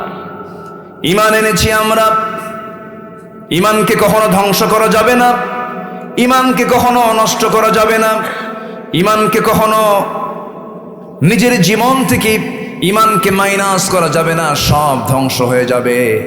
একটু মনোযোগ দিয়ে কথাগুলো শোনার চেষ্টা করুন। আমার বন্ধুগণ, সাহাবে কেরাম জীবন দিয়ে দিয়েছেন, পরিবার পর্যন্ত ছেড়ে দিয়েছেন, সবকিছুর মায়া ছেড়ে দিয়ে তারা ঈমানটাকে লালন করেছেন। ছোট্ট একটা ইতিহাস মনে পড়লো আমার। আমি কি দোয়া করে দেব? এই যে লোকগুলো না বলে যায়, এই বাবা কি আমি কি দোয়া করে দেব? তো যাচ্ছেন কেন? একটু বসেন না। অনেক কথা পড়ে আছে আমার এখনো, আমার 9-10টা শর্ত, কেবল বলছি কয় নাম্বার বলেন তো? একটা। এখনো পড়ে আছে কয়টা? নুরু। ওয়াজ কি শেষ না শুরু? তো শুরুতেই যান কেন? বসেন। আমি খুব আনন্দ পাচ্ছি, আমি খুবই তৃপ্তি পাচ্ছি আপনাকে নিয়ে আজকে। বলি আলহামদুলিল্লাহ। একটু মনোযোগ দিয়ে কথাগুলো শোনেন। মনোযোগ কি অন্যদিকে চলে যাচ্ছে নাকি আপনাদের? কেমন যেন একটু মনে হচ্ছে, একটু এলোমেলো মনে হচ্ছে। আবার আমরা সতেজ হয়ে কোরআনমুখী হয়ে যাই। জোরে বলি ইনশাআল্লাহ। সম্মানিত ভাইয়েরা, একজন সাহাবী শুনতে পেলেন যে রসুল নাই। রসুল মক্কা থেকে কোথায় চলে গেছেন? বলেন কোথায় চলে গেছেন? মদিনায়। প্রকাশ্যে না আড়ালে? আড়ালে। দিনে না রাতে? রাতে। তাহলে তো জানার কথা না। আমার রসুল চলে গেছেন। এক পাগল সাহাবী উম্মে সালমার স্বামী আবু সালমার কানে আসলো যে রসুল নাকি চলে গেছেন। আবু সালমা বলছেন, উম্মে সালমা, রসুল যেহেতু মক্কায় নাই, আমরা আর থাকবো না, চলো বাচ্চাটা নিয়ে মদিনায় চলে যাই। চলেন। রাস্তার মাঝে আটকা দিল হলো আপন ভাইয়েরা। বলল, তুই চলে যাবি? হ্যাঁ। ছেলেটা দিয়ে যা, তোকে যেতে দেবো, তোর ছেলেকে যেতে দেবো না। জোর করে ভাইয়েরা ছেলেকে নিয়ে চলে গেল। দিন গ্রহণ করেছেন, ইসলাম কবুল করেছেন, ঈমান এনেছেন। কিছুক্ষণ পর শ্বশুর বাড়ির লোকজন এসে বউটাও টান দিয়ে নিয়ে চলে গেল। আবু সালমা মুস্কি হাসি মেরে বলে, সন্তান, আমার স্ত্রী, পরিবার, পরিজন, সম্পদ, এরা ভাবছিল যে এগুলো টান দিলেই মনে হয় আমার ঈমান ছুটে যাবে। আমি আবু সালমা সেই ঈমানদার নই। বউ যাক, সন্তান যাক, আমার ঈমান টিকে থাক। একটু আস্তে কর সুবহানাল্লাহ। আর আমাদের 1 প্যাকেট বিড়ি হলেই ঈমান শেষ। কয় প্যাকেট? 1 প্যাকেট।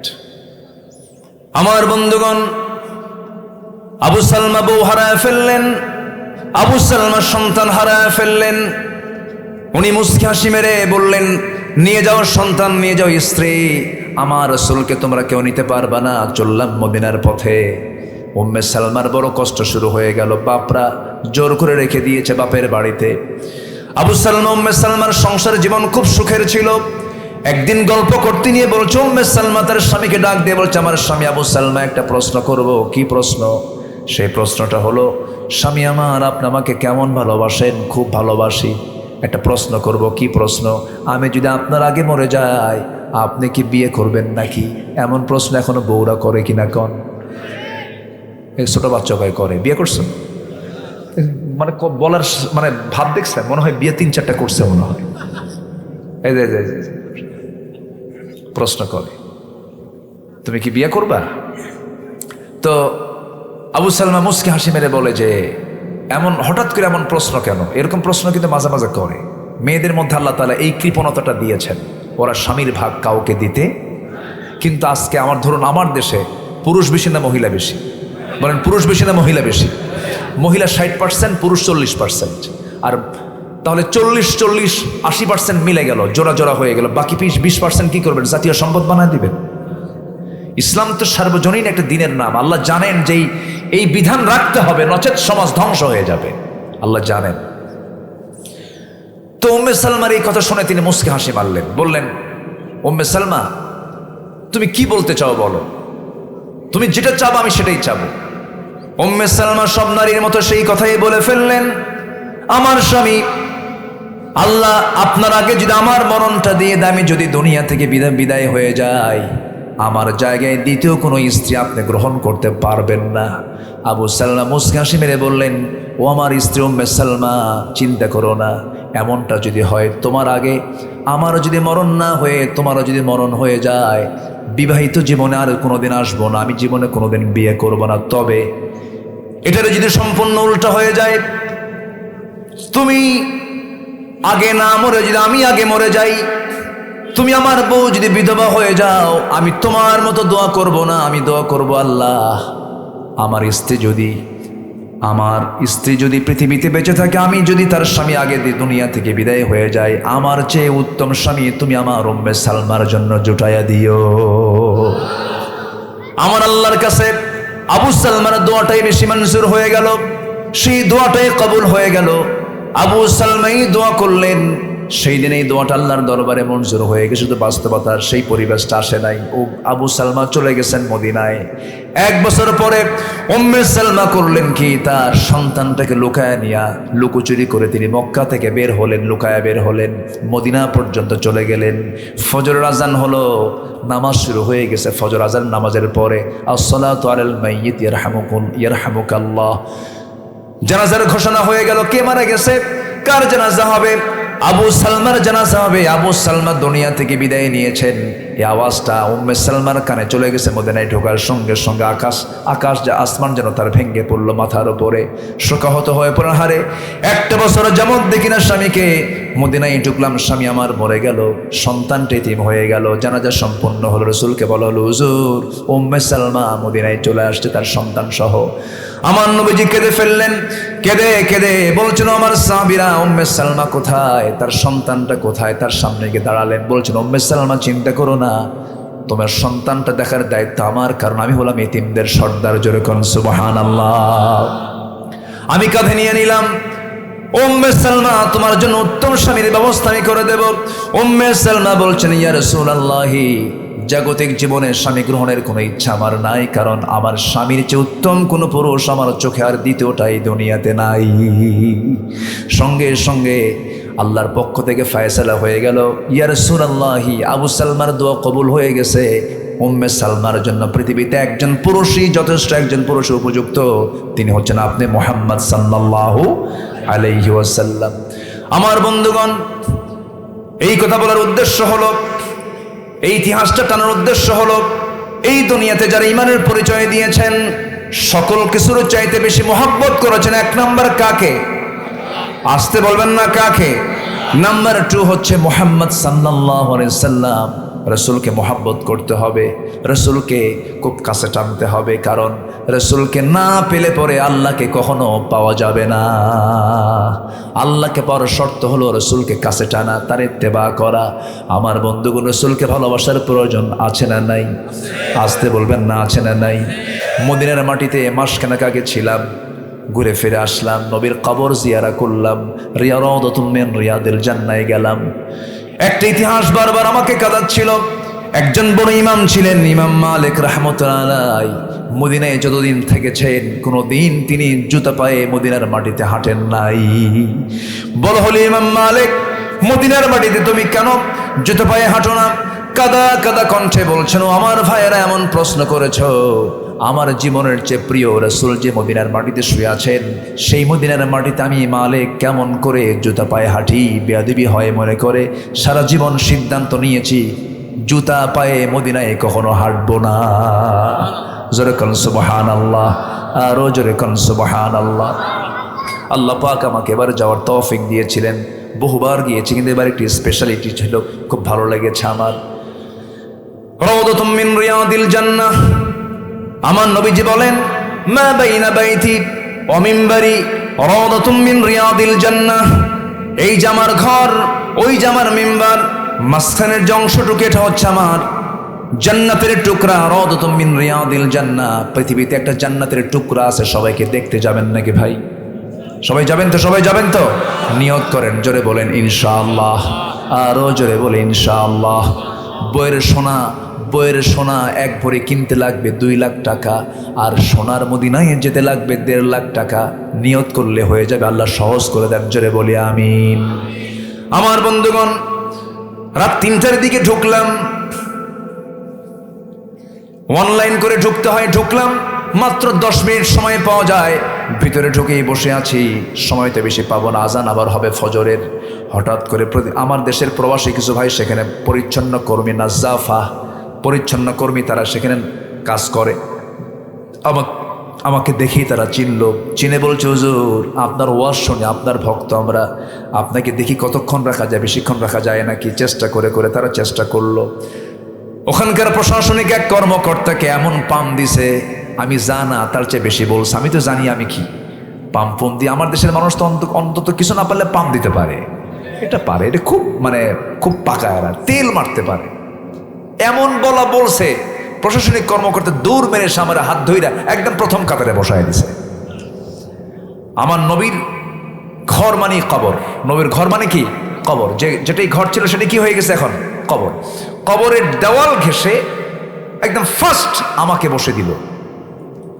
ডান দিকে তাকায় দেখি আমার নবীর মেম্বার, এবং বাম দিকে আমার রাসূলের কবরের দেওয়াল, অর্থাৎ ঘরের দেওয়াল। মাঝখানে বসে আছি, একদম রাউদাতুম মিন রিয়াদিল জান্নাহ, ঠিক মাঝখানে দেওয়াল ঘেঁষে বসে বসে বাম পাশে ভাবতেছে রাসূল তো শুয়ে আছেন। নবীদের লাশ, কবর কখনো, মাটি কখনো হজম করতে পারে না।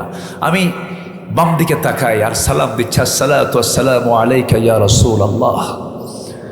আমার নবীজি কত আগে ওই মদিনার মাটিতে ওই ঘরে বসে বিশ্বের নেতৃত্ব দিয়েছেন। আল্লাহু আকবার। বিভিন্ন চিন্তায় আমার মনটা বিভিন্ন দিকে চলে যাচ্ছিল, তবে আমার নবীজি কোনো দিন আমাকে এক সেকেন্ডের জন্য ভুলেন নাই। রাসূল যে আমাকে কত ভালোবাসেন, রাসূল যে তার উম্মতকে কত আদর করেন। যেদিন নবীর ইন্তেকাল হবে, রাসূল মারা যাচ্ছেন, চতুর্দিকে নীরব ভাব, কান্নার রোল পড়ে গেছে। রাসূল জামাতে নামাজ আদায় তার বন্ধ হয়ে গেছে, ইমাম পাল্টে গেছে, সাহাবে কেরামদের কান্না হু হু করে বাড়তেছে। আমার নবীজি আম্মা জান আয়েশা সিদ্দিকার কোলে মাথা রেখে শুয়ে আছেন। রাসূল কত বড় পারিবারিক মানুষ ছিলেন, রাসূল কতটুকু পরিবারের বন্ধনে আবদ্ধ ছিলেন, শেষ নিঃশ্বাস ত্যাগ করেছেন। আম্মা জান আয়েশা তার স্ত্রীর উরুর উপরে মাথা রেখে তিনি ইন্তেকাল করেছেন। আল্লাহু আকবার বলেন। পরিবার কি দূরের না কাছের? পরিবারকে কাছে টানবেন, পরিবারকে নিয়ে জাহান্নাম থেকে বাঁচার চেষ্টা করবেন। আল্লাহ কবুল করুন, জোরে বলি আমিন। আমার নবী, বিশ্ব নবী, কোনো সাহাবীর উরুতে নয়, আম্মা জান আয়েশার উরুতে মাথা রেখে বলছেন, আয়েশা মনে হয় আমি দুনিয়া থেকে বিদায় দেব, আমার বিদায় লগন চলে আসছে, আমি বাঁচবো না, আমাকে মনে হয় চলে যেতে হচ্ছে। কিছুক্ষণের মধ্যেই মালাকুল মউত আমার আশপাশে ঘোরাফেরা করছে, আমার মৃত্যুর যন্ত্রণা শুরু হয়ে গেছে। আমার নবীজির প্রচন্ড মাথা ব্যথা হচ্ছে, ঘাম ঝরতেছে,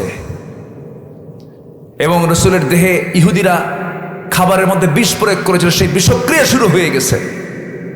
আমার নবীজির প্রচন্ড জ্বর। বলছেন, আয়েশা একটু মেসওয়াক এনে দাও, আমি মেসওয়াকটা করি। মেসওয়াক করলেন। আমার নবীজি বলছেন, আমার বেলাল তো আজান দিল, আমি একটু মসজিদের দিকে যাই। মাথা ঘুরে পড়ে গেলেন। আম্মা জান আয়েশা তাকে তুলে আবার বসায় দিলেন। শোয়া দিয়ে বলছে, ইয়া রাসূলুল্লাহ আপনি কাঁদেন কেন? আমি কাঁদি আমার উম্মতের জন্য। জোরে বলেন সুবহানাল্লাহ। আমার নবীজি দুনিয়া থেকে বিদায় নেবেন। বিদায় নেওয়ার আগ মুহূর্তে রাসূল বলছেন, আয়েশা আমি তো চলে যাচ্ছি, আমার উম্মতকে একটা কথা জানান দিয়ে দিবে, আমি উম্মতকে দারুণ ভালোবাসি, উম্মতরা যেন 5 ওয়াক্ত নামাজ না ছেড়ে দেয়। জোরে বলে সুবহানাল্লাহ। এই কথাগুলো বারবার মনে হচ্ছিল। ওই জায়গায় বসলাম, ফজরের সালাত আদায় করলাম। মাত্র 3 দিন সময় পেয়েছিলাম, দেশে মাহফিল ছিল। ওই জায়গা থেকে যখন আমার বিদায় দিন, যেদিন মদিনা আমি ত্যাগ করবো, মদিনা ছাড়বো, এয়ারপোর্টের দিকে যাই, আল্লাহর কসম করে বলি, নবীর শহর থেকে যখন বিমানের উদ্দেশ্যে যখন রওনা দিচ্ছিলাম, আমার কাছে মনে হচ্ছিল, পার্সোনাল কথা বলি ফেললাম আবেগে, মনে হচ্ছে আমার কলিজার এক সফলতার 10টা শর্তের কথা বলছিলাম। কেবল 1 নাম্বার চলছে, ঈমান আনবো আমরা 1 নাম্বার কার উপরে? আল্লাহর উপর আনুগত্য হবে। তো কয়জনের বলেন? 2 জনের। আতিউল্লাহ ওয়া আতিউর রাসূল। নাম্বার 2 হলো পরিশুদ্ধিতা, তাসকিয়াতুন নফস। নফসের শুদ্ধতা আনতে হবে পরিপূর্ণ আকারে। নফসের মধ্যে কোনো ভেজাল রাখা যাবে না। নফসের কিছু রোগ আছে। হিংসা একটা রোগ, মিথ্যা কথা বলা একটা রোগ, এরপরে লোভ, অবৈধ লোভ একটা রোগ, অহংকার রোগ। এই সমস্ত রোগগুলো যদি কারোর নফসে যদি বাসা বাঁধে, নফস শেষ হয়ে যাবে। নফসকে আমরা লোভ মুক্ত রাখবো, হিংসা মুক্ত রাখবো, অহংকার মুক্ত রাখবো। জোরে বলি ইনশাআল্লাহ। আর জোরে বলি ইনশাআল্লাহ। হিংসা আছে যার, আমল থাকবে না তার, আমল থাকবে না তার। ইয়াকুম ফিল হাসাদ ফাইনাল হাসাদা ইয়াকুলুল হাসানাত কামা তাকুলুন নারুল হাতাব। হিংসা থেকে নিজেকে দূরে রাখো। হিংসা সকল পাপকে শেষ করে, সকল নেক কাজকে জ্বলে পড়ে ছারখার করে দেয়। যেমন করে কাঠখণ্ড আগুন পেলে পরে কাঠখণ্ড জ্বলে পড়ে ছাই হয়ে যায়, তেমনি হিংসা ইমানের কাছে যখন চলে আসে, ইমান শেষ হয়ে যায়, আমল নামাগুলো ধূলিসাৎ হয়ে যায়। হিংসা করা যাবে হিংসা যে করবে সেই মরবে, যার জন্য হিংসা করতেছে আর কিছুই হবে না। দেখবেন কিছু কিছু লোক আছে এমন হিংসা করে, একজনের একটু উন্নতি হয়েছে আর একজনের ঘুম হয় না। আছে না এরকম? আছে না? একটা ছেলে বিসিএস ক্যাডার হয়ে গেছে, একটা ছেলে হয়তো বা এমএ পাস করেছে, ভালো একটা চাকরি করে, আরেকজনের ঘুম নাই। তাই আরে মানে ওর মানে জ্বলে যাচ্ছে। আছে কিনা বলেন? আছে কিনা? আছে কিনা? মানে যার উন্নতি তার কোনো টেনশনই নাই, কিন্তু আরেকজন টেনশনে মরতেছে, ওর হলো কেন? না, বলতে হবে আল্লাহ ওরে দিয়েছো তুমি, আল্লাহ আমারও দাও। আমি একটা উদাহরণ প্রায় দিই। আগের যুগে মানুষ বিয়ে করতে যেত হলো ঘোড়ায় চড়ে। তো এক যুবক বিয়ের দিন বিয়ে করবে, ঘোড়া দরকার। আগে একদিন বলে যাচ্ছে, গ্রামের ভিতরে এক মুরব্বী চাচার ঘোড়া আছে, বলতেছে চাচা আমাকে ঘোড়াটা দেওয়া যাবে কি, অমুক দিন আমার বিয়া। তো এই মুরব্বী আবার এই যুবকরে দেখতে পারে না, মানে সহ্য করতে পারে না। এরকম হয় না? হতে পারে, তোরে আমি ঘোড়া দেবো না, যা। ও মন টন খারাপ করে বাড়িতে আসছে, রূপক অর্থে বলছি। তো পরের দিন চলে গেছে হলো, পরের দিন সবে কদর মসজিদে গেছে। মসজিদে যাওয়ার পর নামাজ কালাম পইরা সবার শেষে দোয়া করার জন্য দুটো হাত তুলছে আল্লাহর দরবারে। হাত তুলে কয়, আল্লাহ আজকের রাতে আমার ব্যক্তিগত কোনো চাওয়া নাই, আমি আমার জন্য কিচ্ছু চাবো না। আল্লাহ তোমার কাছে আমার একটা শুধু চাওয়া, সেটা হলো বুড়ার যেন ঘোড়া মরে। বুড়ার যেন কি মরে? ঘোড়া মরে। এই দোয়া করে চলে আসছে বাড়িতে। এসে দেখে মায়ের চোখে পানি। মা কান দেখে, মা তুমি কান্দো কেন? বাবা তোর গরু মরছে। কি মরছে? কন গরু মরছে।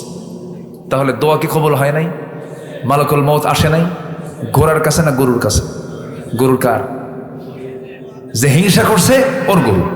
অতএব হিংসা যে করবে সেই হিংসার আগুনে জ্বলে পড়ে সারখার হয়ে যাবে। হিংসা করা যাবে।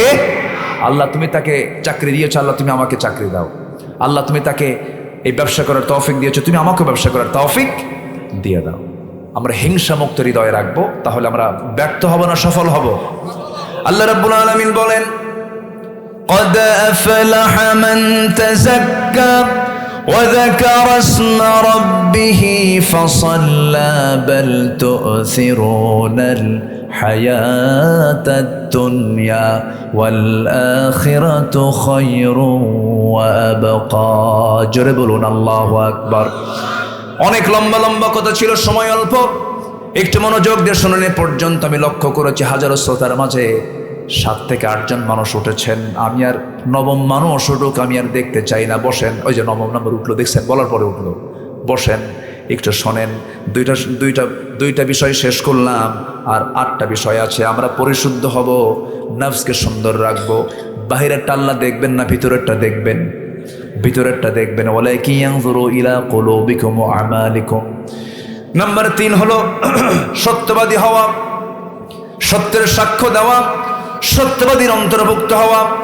আল্লাহ রাব্বুল আলামিন সুন্দর করে বান্দাকে বলছেন, ইয়া আইয়ুহাল্লাযীনা আমানুত্তাকুল্লাহা ওয়া কুলু قولا سديدا يصلح لكم أعمالكم ويغفر لكم ذنوبكم। জোরে বলুন আল্লাহু আকবার। সত্যের ফলাফল হলো জান্নাত। সত্যের ফলাফল কি বলেন? জান্নাত। মিথ্যার ফলাফল কি বলেন? জাহান্নাম। মিথ্যার সঙ্গে আমাদের কোনো সম্পর্ক রাখা যাবে না, ধোঁকাবাজি করা যাবে না। নাম্বার 4 হলো তাকওয়া অর্জন করা। তাকওয়া যদি কোনো বান্দা অর্জন করতে পারে, সূরা নূরের 52 নম্বর আয়াতে আল্লাহ রাব্বুল আলামিন বলেন, মান ইউতিইল্লাহা ওয়া রাসূলাহু ওয়া ইয়াখশাল্লাহা ওয়া ইয়াত্তাকিহি ফাউলাইকা হুমুল ফাইজুন। জোরে বলুন আল্লাহু আকবার। তারা সফল হয়ে যাবে। নাম্বার 5 হলো ধৈর্যশীলতা। বলেন কি? বলেন কি? ধৈর্যশীলতা। ধৈর্য আছে যার, সফলতা আছে তার। নেতা হতে গেলে কি লাগে? আসতে ক্ষণ কেন? নেতা যদি গালি না শুনে সে কি নেতা হতে পারবে নাকি? ইনি চেয়ারম্যান ছিলেন, একটা সময় চেয়ারম্যান ছিলেন, গালি কি শোনা লাগে না? এই চেয়ারম্যান তুমি তো ভালো না। কত কথা শুনতে হয়। নেতৃত্ব দিতে গেলে অনেক কথাই কানে আসে, কিন্তু এরপর না শোনার ভান করতে হয়। কারণ ধৈর্যহীন হবেন, হারবেন না, জিতবেন, হেরে যাবেন। ধৈর্যশীলতার পরিচয় দেব আমরা সব জায়গায়। ব্যবসা আগে না ধৈর্য আগে? বলেন। কাপড়ের দোকান, আপনার লুঙ্গির দোকান, সাজাদপুরে লুঙ্গি আছে না? এই এলাকায় লুঙ্গি টুঙ্গি হয়? মাশাআল্লাহ, বলি আলহামদুলিল্লাহ। উদাহরণ দিতে সহজ হবে। লুঙ্গি কি একটা দেখে একটা কেনে কেউ, না মেলাগুলো দেখে? লুঙ্গির ভাঁজ অনেকগুলো ভাঁজ আবার ঠিকঠাক করে আবার নিয়ে রাখতে হয়, 8-10টা লুঙ্গি খুলতে হয়, টোটাল করে দেখে জমিনটা কেমন, ডিজাইনটা কেমন। 10-12টা লুঙ্গি খুলে দেখার পরও অনেক সময় কাস্টমার কিনে না, চলে যায়। রাগ করে নাকি দোকানদার? রাগ করে। যদিও রাগ হয়, রাগ বোঝাতে পারে না, রাগ বলতে পারে না, একটা মুচকি হাসি মারে, কিন্তু ভিতর দিয়ে জ্বলে যায়। ভিতর দিয়ে কি যায়? এতগুলো দেখালাম তোরে, তাও তুই কিনলি না। কিন্তু যদি কোনো দোকানদার ভাবে যে 12টা লুঙ্গি, 1 ডজন লুঙ্গি তোরে দেখাইছে, না কিনলে একদম বাঁশের সঙ্গে বেঁধে পিটবে, ওর কাছে কোনোদিন কাস্টমার আসবে? বলেন আসবে কাস্টমার? আসবে। ধৈর্য লাগবে। ধৈর্য হলো বাগান, রাগ হলো জঙ্গল। রাগ কি বলেন? জঙ্গল তৈরি করার জন্য কিছুই লাগে না, শুধু যাবেন না 2 বছর, জঙ্গল হয়ে যাবে। কিন্তু বাগান যদি সাজাতে চান, বাগান যদি করতে চান, সেই জায়গায় পরিশ্রমের শ্রমের দরকার আছে না নাই? ধৈর্যশীল হব আমরা। ধৈর্য আগে। আল্লাহ রাব্বুল আলামিন নামাজের ব্যাপারে ধৈর্যের কথা বলেছেন। এই যে বসে আছেন মাটিতে, ঠান্ডা মাটিতে বসে আছেন, কত কষ্ট করে বসে আছেন বলেন তো? ওয়াজ শোনা আগে না ধৈর্য আগে? নামাজ আগে না ধৈর্য আগে? ওয়াস্তাঈনু বিস-সাবরি ওয়াস-সালাহ ইন্নাল্লাহা মা'আস সাবিরিন। অধিকাংশ মসজিদে জুমার খুতবা যিনি খতিব দেন, খতিব সাহেব খুতবা দেওয়ার সময় ঘড়িটা খতিব সাহেব দেখবে কখন, জনগণই খুতবার সময় জনগণ ঘড়ি দেখে জনগণ মুসল্লি, আর খুতবা দেয় হুজুর। কিন্তু ঘড়ি দেখার দায়িত্ব মুসল্লির না খতিবের? বলেন কার কার কার কার? খতিবের। কিন্তু কিছু কিছু বেয়াদব মুসল্লি আছে, ঘড়ি দেখার বলে হুজুর টাইম আছে না, টাইম টাইম দেখেন না, টাইম। এটা বেয়াদব মুসল্লি, ঠিক কিনা? ওগুলো বেয়াদব, ওগুলো আদব নাই। দেখবেন ওর বংশ ঠিক নাই। বেয়াদব যেগুলো সেগুলো ঠিক আছে, ঠিক আছে বলেন তো? কারণ আদব কিন্তু স্কুল থেকে হয় না, আদব কিন্তু কলেজ থেকে হয় না।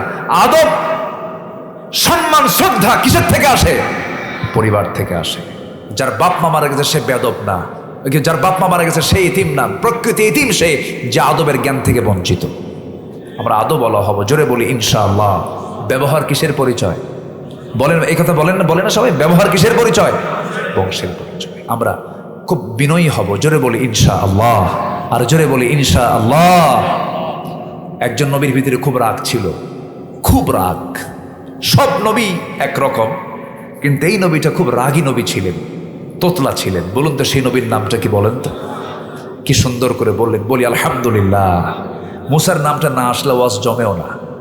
খুব সুন্দর নবী ছিলেন, খুব রাগী লোক ছিলেন। এত রাগ ছিল যে 2 বছর বয়সে ফেরাউনকে থাপ্পড় মারছিলেন। 2 বছর বয়সে এক থাপ্পড়ে শীত হয়ে পড়ে ফেরাউন বলল, জীবনে আমার কিসমতে এরকম থাপ্পড় জোটে নাই। নবীদের গায়ের শক্তি কম না বেশি বলেন তো? বড় হয়ে একদিন, নবুয়ত পান নাই সেই সময়, এক লোক বারবার বেয়াদবি করে। উনি বলেন, এই বেয়াদবি করতেছো কেন? এটা তো ঠিক না। বারবার বেয়াদবি করছে। শাসন করার জন্য করলেন কি? থাপ্পড় একটা হাঁকায় দিলেন। থাপ্পড়টা মেরেছেন হলো শাসন করার জন্য, কিন্তু এমন থাপ্পড় লাগছে ওর গায়ে, এক থাপ্পড় মারাও সারা, মরে যাওয়াও সারা। মরে গেছে। মরে যাওয়ার সঙ্গে সঙ্গে বলতেছে, আল্লাহ ওকে আল্লাহ আমি শাসন করার জন্য, ও যে মরে যাবে তো আমি জানি না আল্লাহ, তো আমি তো ওকে থাপ্পড় মারছি, মার্ডার কেস কিন্তু তুমি আল্লাহ ঘটাইছো। আল্লাহকে বলতেছে, আল্লাহ বলতেছে, শোনো মুসা, যা কও তা কও, দেশ ছাড়ো, ফেরাউন তোমারে ছাড়বে না, তুমি এখন দেশ ছাড়ো, হিজরত করো। উনি দেশ ছাড়লেন, থাকতে পারলেন না, চলে গেলেন যেদিকে চোখ চলে যায়। বিশাল দূরত্বে তিনি চলে গেলেন, যেখানে কোনো ফেরাউনের লোকজন নাই। এমন জায়গায় গিয়ে এক কূপের ধারে দাঁড়ায় থাকলেন। থাপ্পড় মারছেন, মরে গেছে, আমি থাকবেন কেমনে? মার্ডার কেস তো। তুই দাঁড়ায় আছেন, এমন সময় দেখলেন যে কূপে পানি। কূপের ধারে গেলেন, ঢাকনা সরাইয়া দিয়ে তৃপ্তি ভরে পানি পান করলেন। কূপ থেকে ঠান্ডা পানি পান করলেন, বুকটা জুড়ে গেল, প্রশান্তি পেলেন। এমন সময় হঠাৎ করে দেখেন 2টা মেয়ে হাতে বালতি নিয়ে দাঁড়ায় আছে, কূপের ধারে পানি নেয় না। উনি বললেন, বেচারা মহিলা মানুষ, অসহায়, হয়তো নিতে পারছে না, একটু সহযোগিতা করি। বললেন, মহিলারা দাও বালতি, আমাকে দাও, তোমার দেরি করতেছে কেন? আব্বা বুড়া মানুষ তো, আবু না সেইখন কবির, আমরা এই জন্য আসছি, পুরুষ মানুষ নাই, তাছাড়া আমরা আসতাম না। তাহলে পুরুষের যে কাজ, পুরুষরা কাফার করবে বাইরে, সেই বাড়িতে মেয়েদের বাইরে যাওয়ার কোনো দরকার নাই। তাহলে আগের থেকেই কিছু পর্দা আছে না নাই বলেন তো? আছে। তো এই কথা শোনার সঙ্গে সঙ্গেই বালতিটা আগায় দিল, উনি বালতি নিয়ে চলে গেলেন কূপের ধারে। যে ঢাকনা টান দিতে 7 থেকে 8 জন শক্তিশালী পুরুষ লাগে, সেই ঢাকনা তিনি বাম হাতে ধরলেন, ফিকে মারলেন, 14 হাত দূরে গিয়ে ছিটকে পড়ছে। মহিলা 2 জন কয়টা মানুষ না অন্য কিছু, ভয় পেয়ে গেছে। বালতি ভর্তি করে পানি দিলেন, এরপরে বলছেন, ও আল্লাহর বান্দিরা, এই যে পানি দিলাম, পানিগুলো নিয়ে চলে যাও বাড়িতে। সন্ধ্যার পরে মেয়েদের থাকতে নেই বাইরে। কিন্তু আজকের সমাজে সন্ধ্যার পরে মার্কেটিং কম না বেশি? আসতে কবেন না, কম না বেশি? মার্কেটে পুরুষ বেশি যায় না মহিলা বেশি যায়? স্বামীকে বলে, তুমি কি মার্কেট বুঝো, কসু বোঝো? আসেন এরকম, আসেন এরকম। স্বামীকে ধমক মেরে চলে যায়, কিন্তু এটা ঠিক নয়। মার্কেট হলো পুরুষের জন্য। যদি যেতেই হয় মহিলাকে, অবশ্যই স্বামীকে সাথে নিয়ে যাবে, ভাইকে সাথে নিয়ে যাবে। কারণ আল্লাহ রাব্বুল আলামিন মেয়েদেরকে রাজরানী করেছেন, পুরুষকে চাকরানী করেছেন। পুরুষরা চাকর, মেয়েরা হচ্ছে রাজরানী। মেয়েরা কি? রাজরানী। মেয়েরা কোথাও একা যাবে না, তার সঙ্গে একটা হেল্পার থাকবে। কি থাকবে? আমরা হলাম হেল্পারের জাত। আমরা কিসের জাত বলেন? হেল্পার। আর ওরা হবে মানে রাজরানীর জাত। ওরা আমাদের আমরা হেল্পারই করব, তাদের ব্যাগ টানবো, তাদের খেদমত করব। কিন্তু মেয়েরা কয় না, ওরা যদি চাকর হয় আমরা হব রাজরানী, আমরা হব চাকরানী। কি হব আমরা? আমি মেয়েদের অধিকারকে ক্ষুণ্ণ করে কথা বলছি না। মেয়েদের সম্মান আছে, অবশ্যই তাদের মর্যাদা আছে। কিন্তু মেয়েরা তাদের অধিকার খুঁজতে গিয়ে যদি নিজের সম্মান সম্ভ্রম হারিয়ে ফেলে, কেমন হয়ে যায়? একটু আমার দিকে কানটা লাগান, মনোযোগ দিয়ে শোনেন। আমার বন্ধুগণ, মুসা আলাইহিস সালাতু ওয়াস সালাম বললেন, যাও, চলে যাও। চলে গেছে বাড়িতে, বালতি নিয়ে আগে হাজির হয়ে গেছে। বাপ বলছে, মা, প্রত্যেক দিন আসতে দেরি হয়, আজকে এত তাড়াতাড়ি কেমন করে আসলা? কেমন করে পানি তুললা? আব্বা, কাফিয়ুন আজিজ, শক্তিশালী একজন যুবককে পেলাম, দারুণ শক্তি তার গায়ে। ঢাকনায় হাত দিল, ছিটকে পড়ে গেল। বৃদ্ধ বাপ বলছে, মা, তুমি আমার বড় মেয়ে, আগামীকালকে যাবে, আমার সালাম জানাবে যুবককে। সালাম দিয়ে বলবে সে যেন আমার সঙ্গে দেখা করতে আসে। পরের দিন চলে গেছে।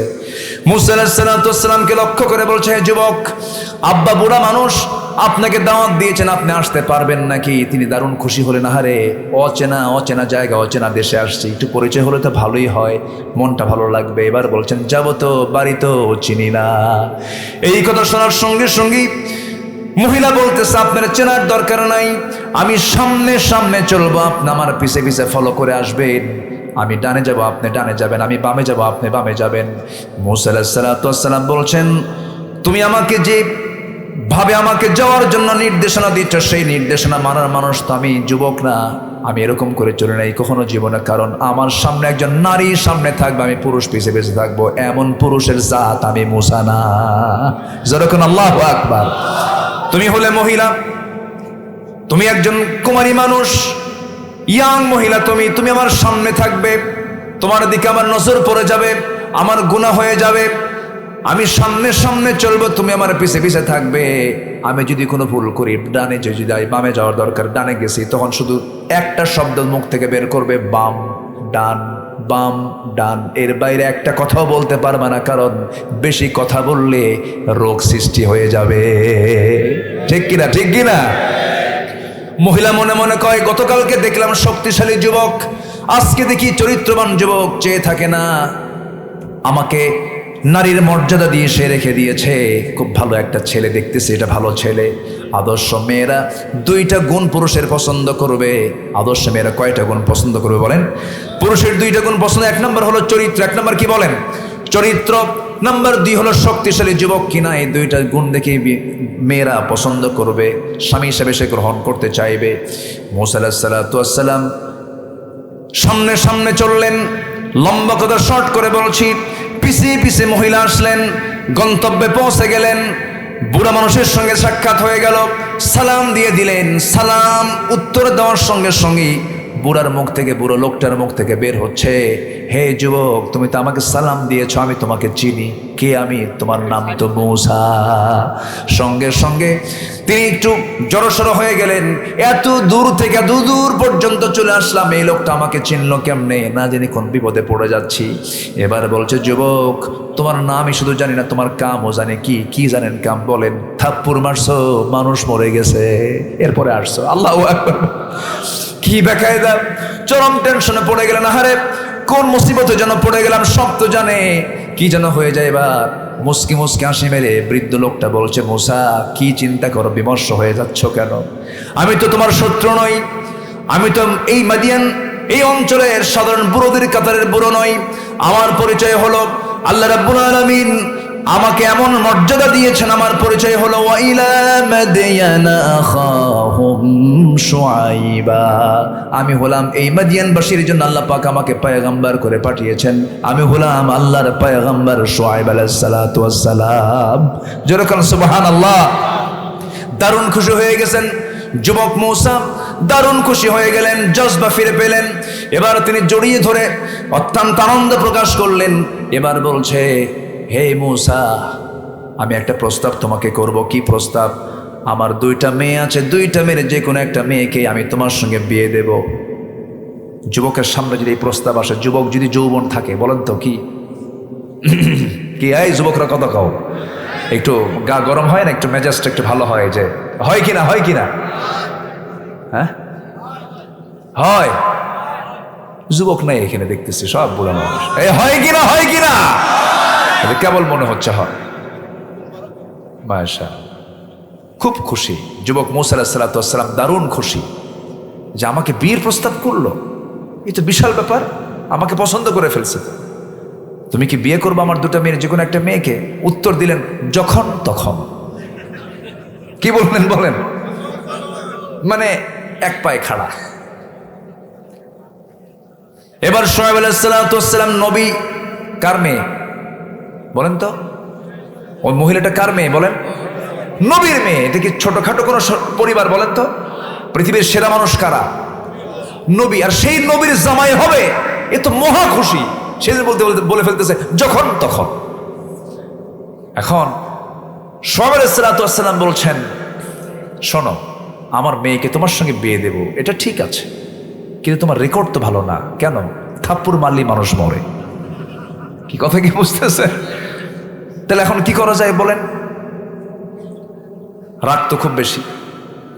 শুআয়ব আলাইহিস সালাতু ওয়াস সালাম বললেন, শোনো ও মূসা, তোমার একটা কাজ আছে। সেই কাজটা হলো, আমার বাড়ির কিছু ছাগল আছে, এই ছাগলগুলোকে তোমার 8 বছর, আর যদি ভালো হয় 10 বছর আরো ভালো হবে, মোট 10 বছরে তুমি ছাগল লালন পালন করবে। 8 বছরে অনার্স কোর্স, আর 10 বছরে মাস্টার্স কোর্স হয়ে যাবে। 10 বছরে তোমাকে ছাগল পালতে হবে। বলুন তো, এই পৃথিবীতে সবচাইতে শান্ত ভদ্র প্রাণীর নাম ছাগল। ছাগল শান্ত। এই ছাগল যদি একবার ব্রেক মারে, 4 পার সামনের 2 পা যদি একবার গেড়ে দেয় মাটিতে, আপনি যত বড়ই শক্তিশালী হন না কেন, দড়ি ছিঁড়ে যাবে, ছাগল নড়বে না। বলে আমি মরবো তবুও যাব না। এই হলো ছাগল। এই ছাগলটার লালন পালনের দায়িত্ব পেলেন মূসা আলাইহিস সালাতু ওয়াস সালাম, যিনি 1 থাপ্পড়ে মানুষকে মেরে ফেলেছিলেন। সেই নবীর দায়িত্বে চলে গেল। তখন তিনি নবুয়ত পান নাই, ছাগল চড়ানোর দায়িত্ব পেয়েছেন। ছাগলগুলো পালতে লাগলেন। 8 বছর হলো, 10 বছর পূর্ণ হলো। ইবনে কাসির এসেছে, মূসা আলাইহিস সালাতু ওয়াস সালাম সর্বশেষ দিন মাঠ থেকে ছাগল পালটা নিয়ে যখন বাড়ির দিকে ফিরছিলেন, হঠাৎ করে দেখেন একটা ছাগল পাল থেকে একদিকে দৌড় মেরেছে বিচ্ছিন্ন হয়ে। ওই বিচ্ছিন্ন ছাগলটার দিকেও তিনি দৌড়ালেন, পিছে পিছে দৌড়ান। ছাগল দৌড়ায়, মূসা আলাইহিস সালাম দৌড়ান। শেষ পর্যন্ত সহজে ছাগল ধরা দেয় না। শেষ পর্যন্ত আর পারে নাই, থেমে গেছে। এবার বলেন তো, মূসার রাগ কমছে না বাড়ছে? চরমভাবে বাড়ছে। ঘাম দুইজনেরই, ছাগলেরও ঘাম, নবীর গায়েরও ঘাম বের হয়ে গেছে। রাগের ঠেলায় 2 হাত দিয়া 2 পা শক্ত করে ধরে শূন্যের উপরে চড়াইয়া দিয়া মনে মনে চিন্তা করলেন একটা আছাড় মারবো। লক্ষ্য করে দেখেন লোমকূপ দিয়া ছাগলের টপ টপ করে ঘামগুলো ঝরতেছে। চেহারায় মুখে তার ভয়ের চিহ্ন, ভীতির চিহ্ন, থরথর করে কাঁপতেছে। মনে মনে ভাবলেন আল্লাহর পয়গম্বর মূসা তখন নবী হন নাই। তখন মনে মনে ভাবলেন, আহারে এ তো ছাগল, পাগলে কিনা বলে ছাগলে কিনা খাই, মাইরা লাভ কি তোরে? দয়া হলো, মায়া হলো। আস্তে করে 2টা পা, 2টা হাত থেকে 2টা পা ছেড়ে দিয়া ছাগলটাকে কোলের মধ্যে তুলে আদর করলেন। আল্লাহ বললেন, মূসা রাগ কমে গেছে, নবুয়ত দিয়ে দিলাম। যেরকম সুবহানাল্লাহ। ধৈর্যশীল হব আমরা, জোরে বলি ইনশাআল্লাহ। নাম্বার 6 হলো আল্লাহ রাসূলের আনুগত্য করা। আল্লাহ এবং রাসূলের আনুগত্য আমাদের জীবনের সকল জায়গায় করব, আমরা মহা সাফল্যের সফলবান হব। ফাকাদ ফাযা ফাওজান আযীমা, সূরা হাজ্জাব আয়াত নাম্বার ৭১। নাম্বার ৭ হলো সৎ কাজের আদেশ দেওয়া, অসৎ কাজের বাধা দেওয়া। যারা এই কাজটা করবে তারা সফল হবে। ঘোষণাকার বলেন, ওয়ালতাকুম মিনকুম উম্মাতুন ইয়াদউনা ইলাল খায়রি ওয়া ইয়া'মুরুনা বিল মা'রুফি ওয়া ইয়ানহাউনা আনিল মুনকার ওয়া উলাইকা হুমুল মুফলিহুন। জোরে বলুন আল্লাহু আকবার। সূরা আলে ইমরান আয়াত নাম্বার ১০৪। সৎ কাজের যারা আদেশ দিবা, অসৎ কাজের যারা বাধা দিবা, তারাই সফল কাম হয়ে যাবে। নাম্বার ৮ হলো তওবা করা। তওবা করবে যে সফলতা পাবে সে। তুবু ইলাল্লাহি জামিআন আইয়ুহাল মুমিনুনা লাআল্লাকুম তুফলিহুন। সূরা নূর ৩১ নম্বর আয়াত। তোমরা সবাই মিলে আল্লাহর কাছে তওবা করো। তওবা যদি করতে পারো তোমরা সফল হয়ে যাবে। ৮ চলে গেল। নাম্বার ৯। এই ৯-এর মধ্যে আরো ৭টা গুণ আছে। তাহলে ৯ সাথে কত হলো বলেন? বলেন ৯ সাথে ১৬ হয়ে গেছে। তাহলে দেখেন 10টা শুনতে নিয়ে 17টা হয়ে 16টা হয়ে গেল। প্রকৃত মুমিন যারা হবে তারা সফল হয়ে যাবে। আল্লাহ রাব্বুল আলামিন বলেন, قد أفلح المؤمنون الذين هم في صلاتهم خاشعون। ওই সমস্ত মুমিন সফল, ওই সমস্ত ইমানদাররা সফল যাদের মধ্যে 7টা কাজ। বলেন কয়টা কাজ? বলেন 7টা কাজ মুখস্থ করবেন। নাম্বার 1 হলো নামাজ। নাম্বার 1 কি বলেন? নামাজ। অমনোযোগ না মনোযোগ। নাম্বার 2 হলো বাজে কথা জিহবায় না বের করা, জিহবাকে বিশ্রাম দেওয়া। জিহবাকে কি দেওয়া? বিশ্রাম দেওয়া। বিশ্রাম মানে হলো কথা কম বলা। যত কথা কম হবে তত গুনাহ কম হবে। যত মেপে মেপে কথা হবে তত বান্দা আল্লাহর নৈকট্য হাসিল করবে। যতটুকু সময় পাবো জিহ্বাকে কাজে লাগাবো কার জিকির দিয়া? লা ইলাহা, আরো জোরে লা ইলাহা।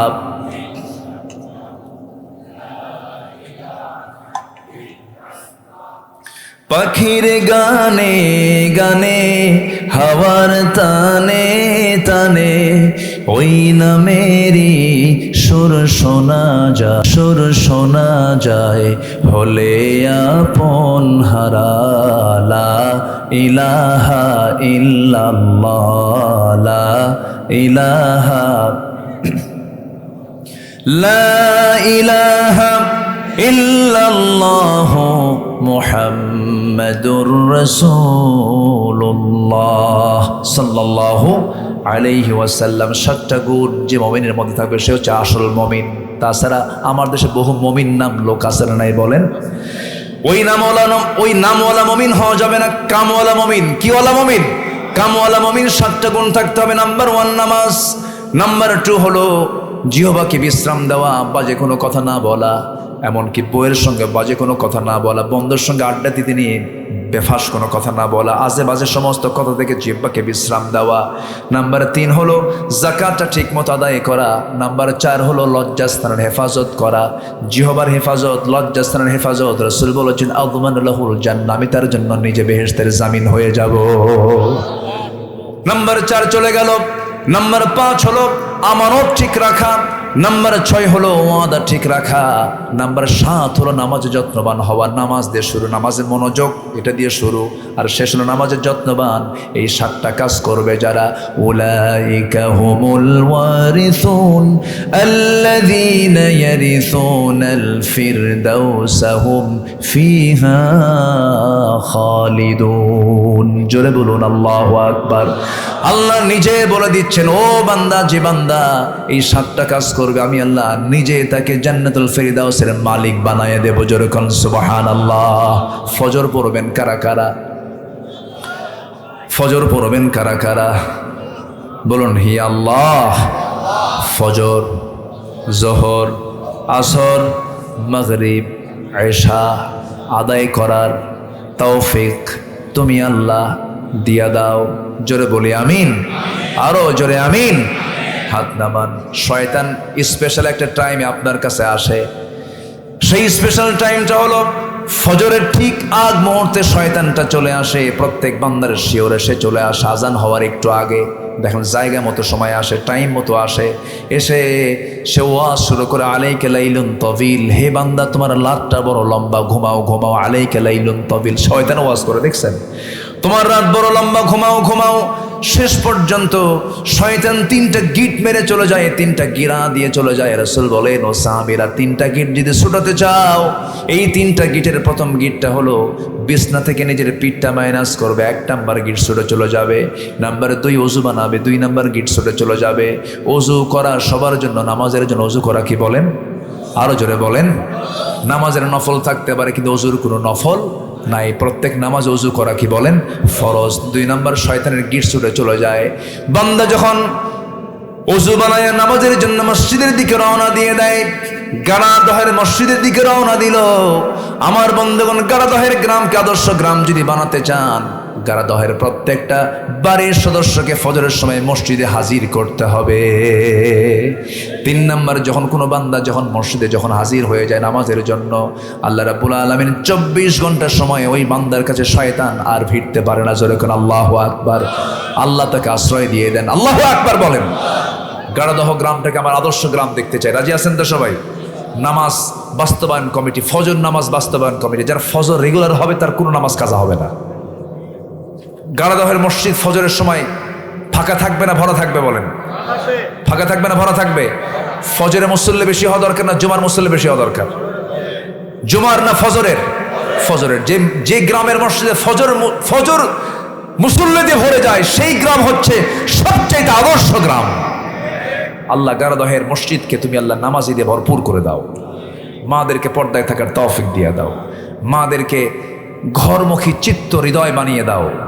মেয়েদেরকে পর্দার পরিবেশে চলার তৌফিক দিয়ে দাও। 14 জন মাহারাম ছাড়া পৃথিবীর সকল পুরুষের সঙ্গে পর্দা করার তৌফিক দিয়ে দাও।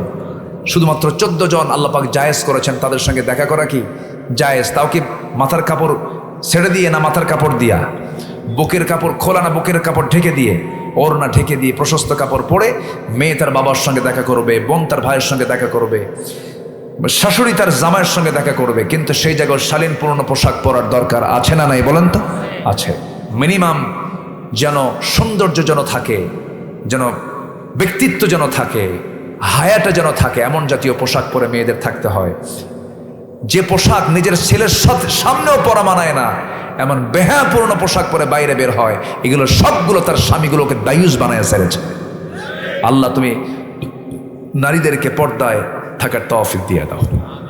আমি আর কথা বাড়াবো না, কেমনে যেন এত সময় চলে গেল। জি, আপনারা যাচ্ছেন কেন?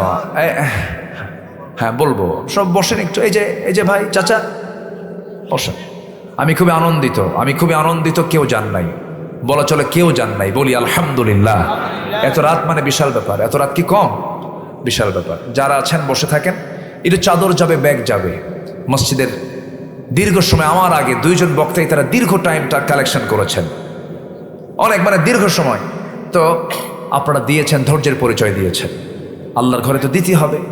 তো একটু চাদর যাবে, ব্যাগ যাবে। কই ভলেন্টিয়ার ভাইরা কোথায়? নয়ন ভাই, যে আপনার নয়নটা মেলিয়ে একটু দেখেন, একটু যায়, একটু যাক না, একটু ই করুক। হ্যাঁ জি, ইনশাআল্লাহ। আল্লাহ তুমি সবাইকে তৌফিক দিয়ে দাও। জোরে বলি আল্লাহুম্মা আমিন।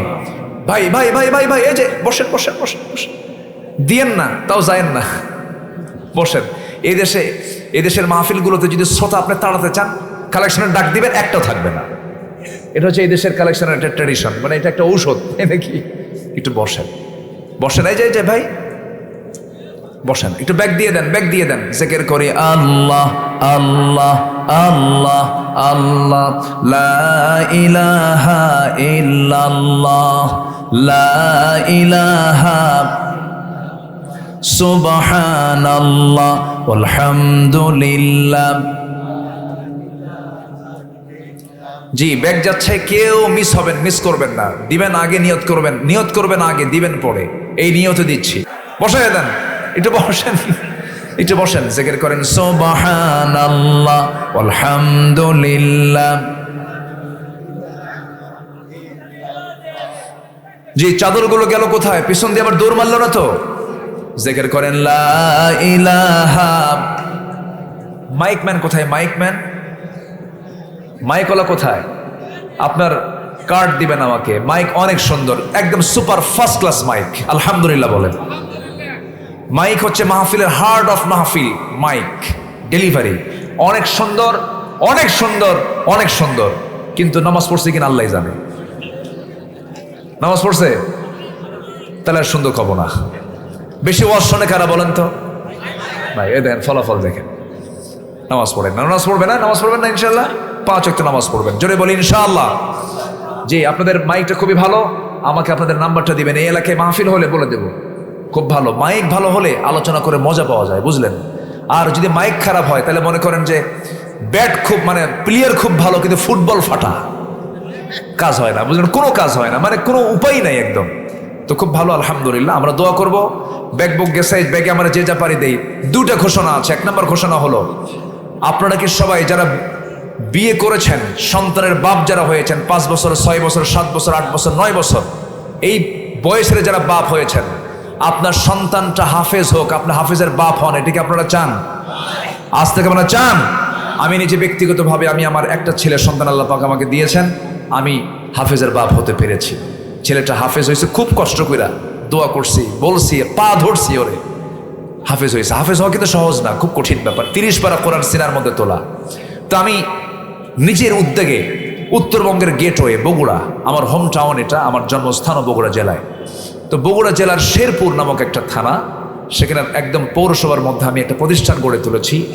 একদম আমি পৃথিবীর অনেক দেশ সফর করেছি, মদিনা মক্কার সিলেবাসগুলো দেখেছি, মিশরের সিলেবাসগুলো দেখেছি, এরপরে সিঙ্গাপুর মালয়েশিয়াতে গেছি। বিভিন্ন সিলেবাসগুলো দেখে আমি একটা এক্সট্রা করে একটা ব্যতিক্রম ধর্মী একটা সিলেবাস প্রণয়ন করে, আমার যতটুকু বিশ্বাস আমার ছেলেটাও এই সিলেবাসেই হাফেজ হয়েছে।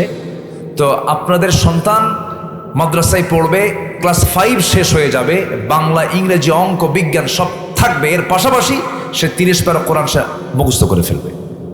কেউ তো আলহামদুলিল্লাহ বললেন না? জোরে বলি আলহামদুলিল্লাহ। এটা আপনি স্কুলে পাবেন না। স্কুলে শুধু সে বাংলা, ইংরেজি, অঙ্ক পড়লো, হাফেজ হতে পারলো না। মাঝখান থেকে সে হাদিস, সুন্নাহ, আদব, আখলাক, নৈতিকতা, কোরআনের যে একটা মর্যাদা, তার উপরে প্রভাব ফেলবে। সে কখনো ডাক্তার হলেও ডাকাত ডাক্তার হবে না, ইঞ্জিনিয়ার হলেও রডের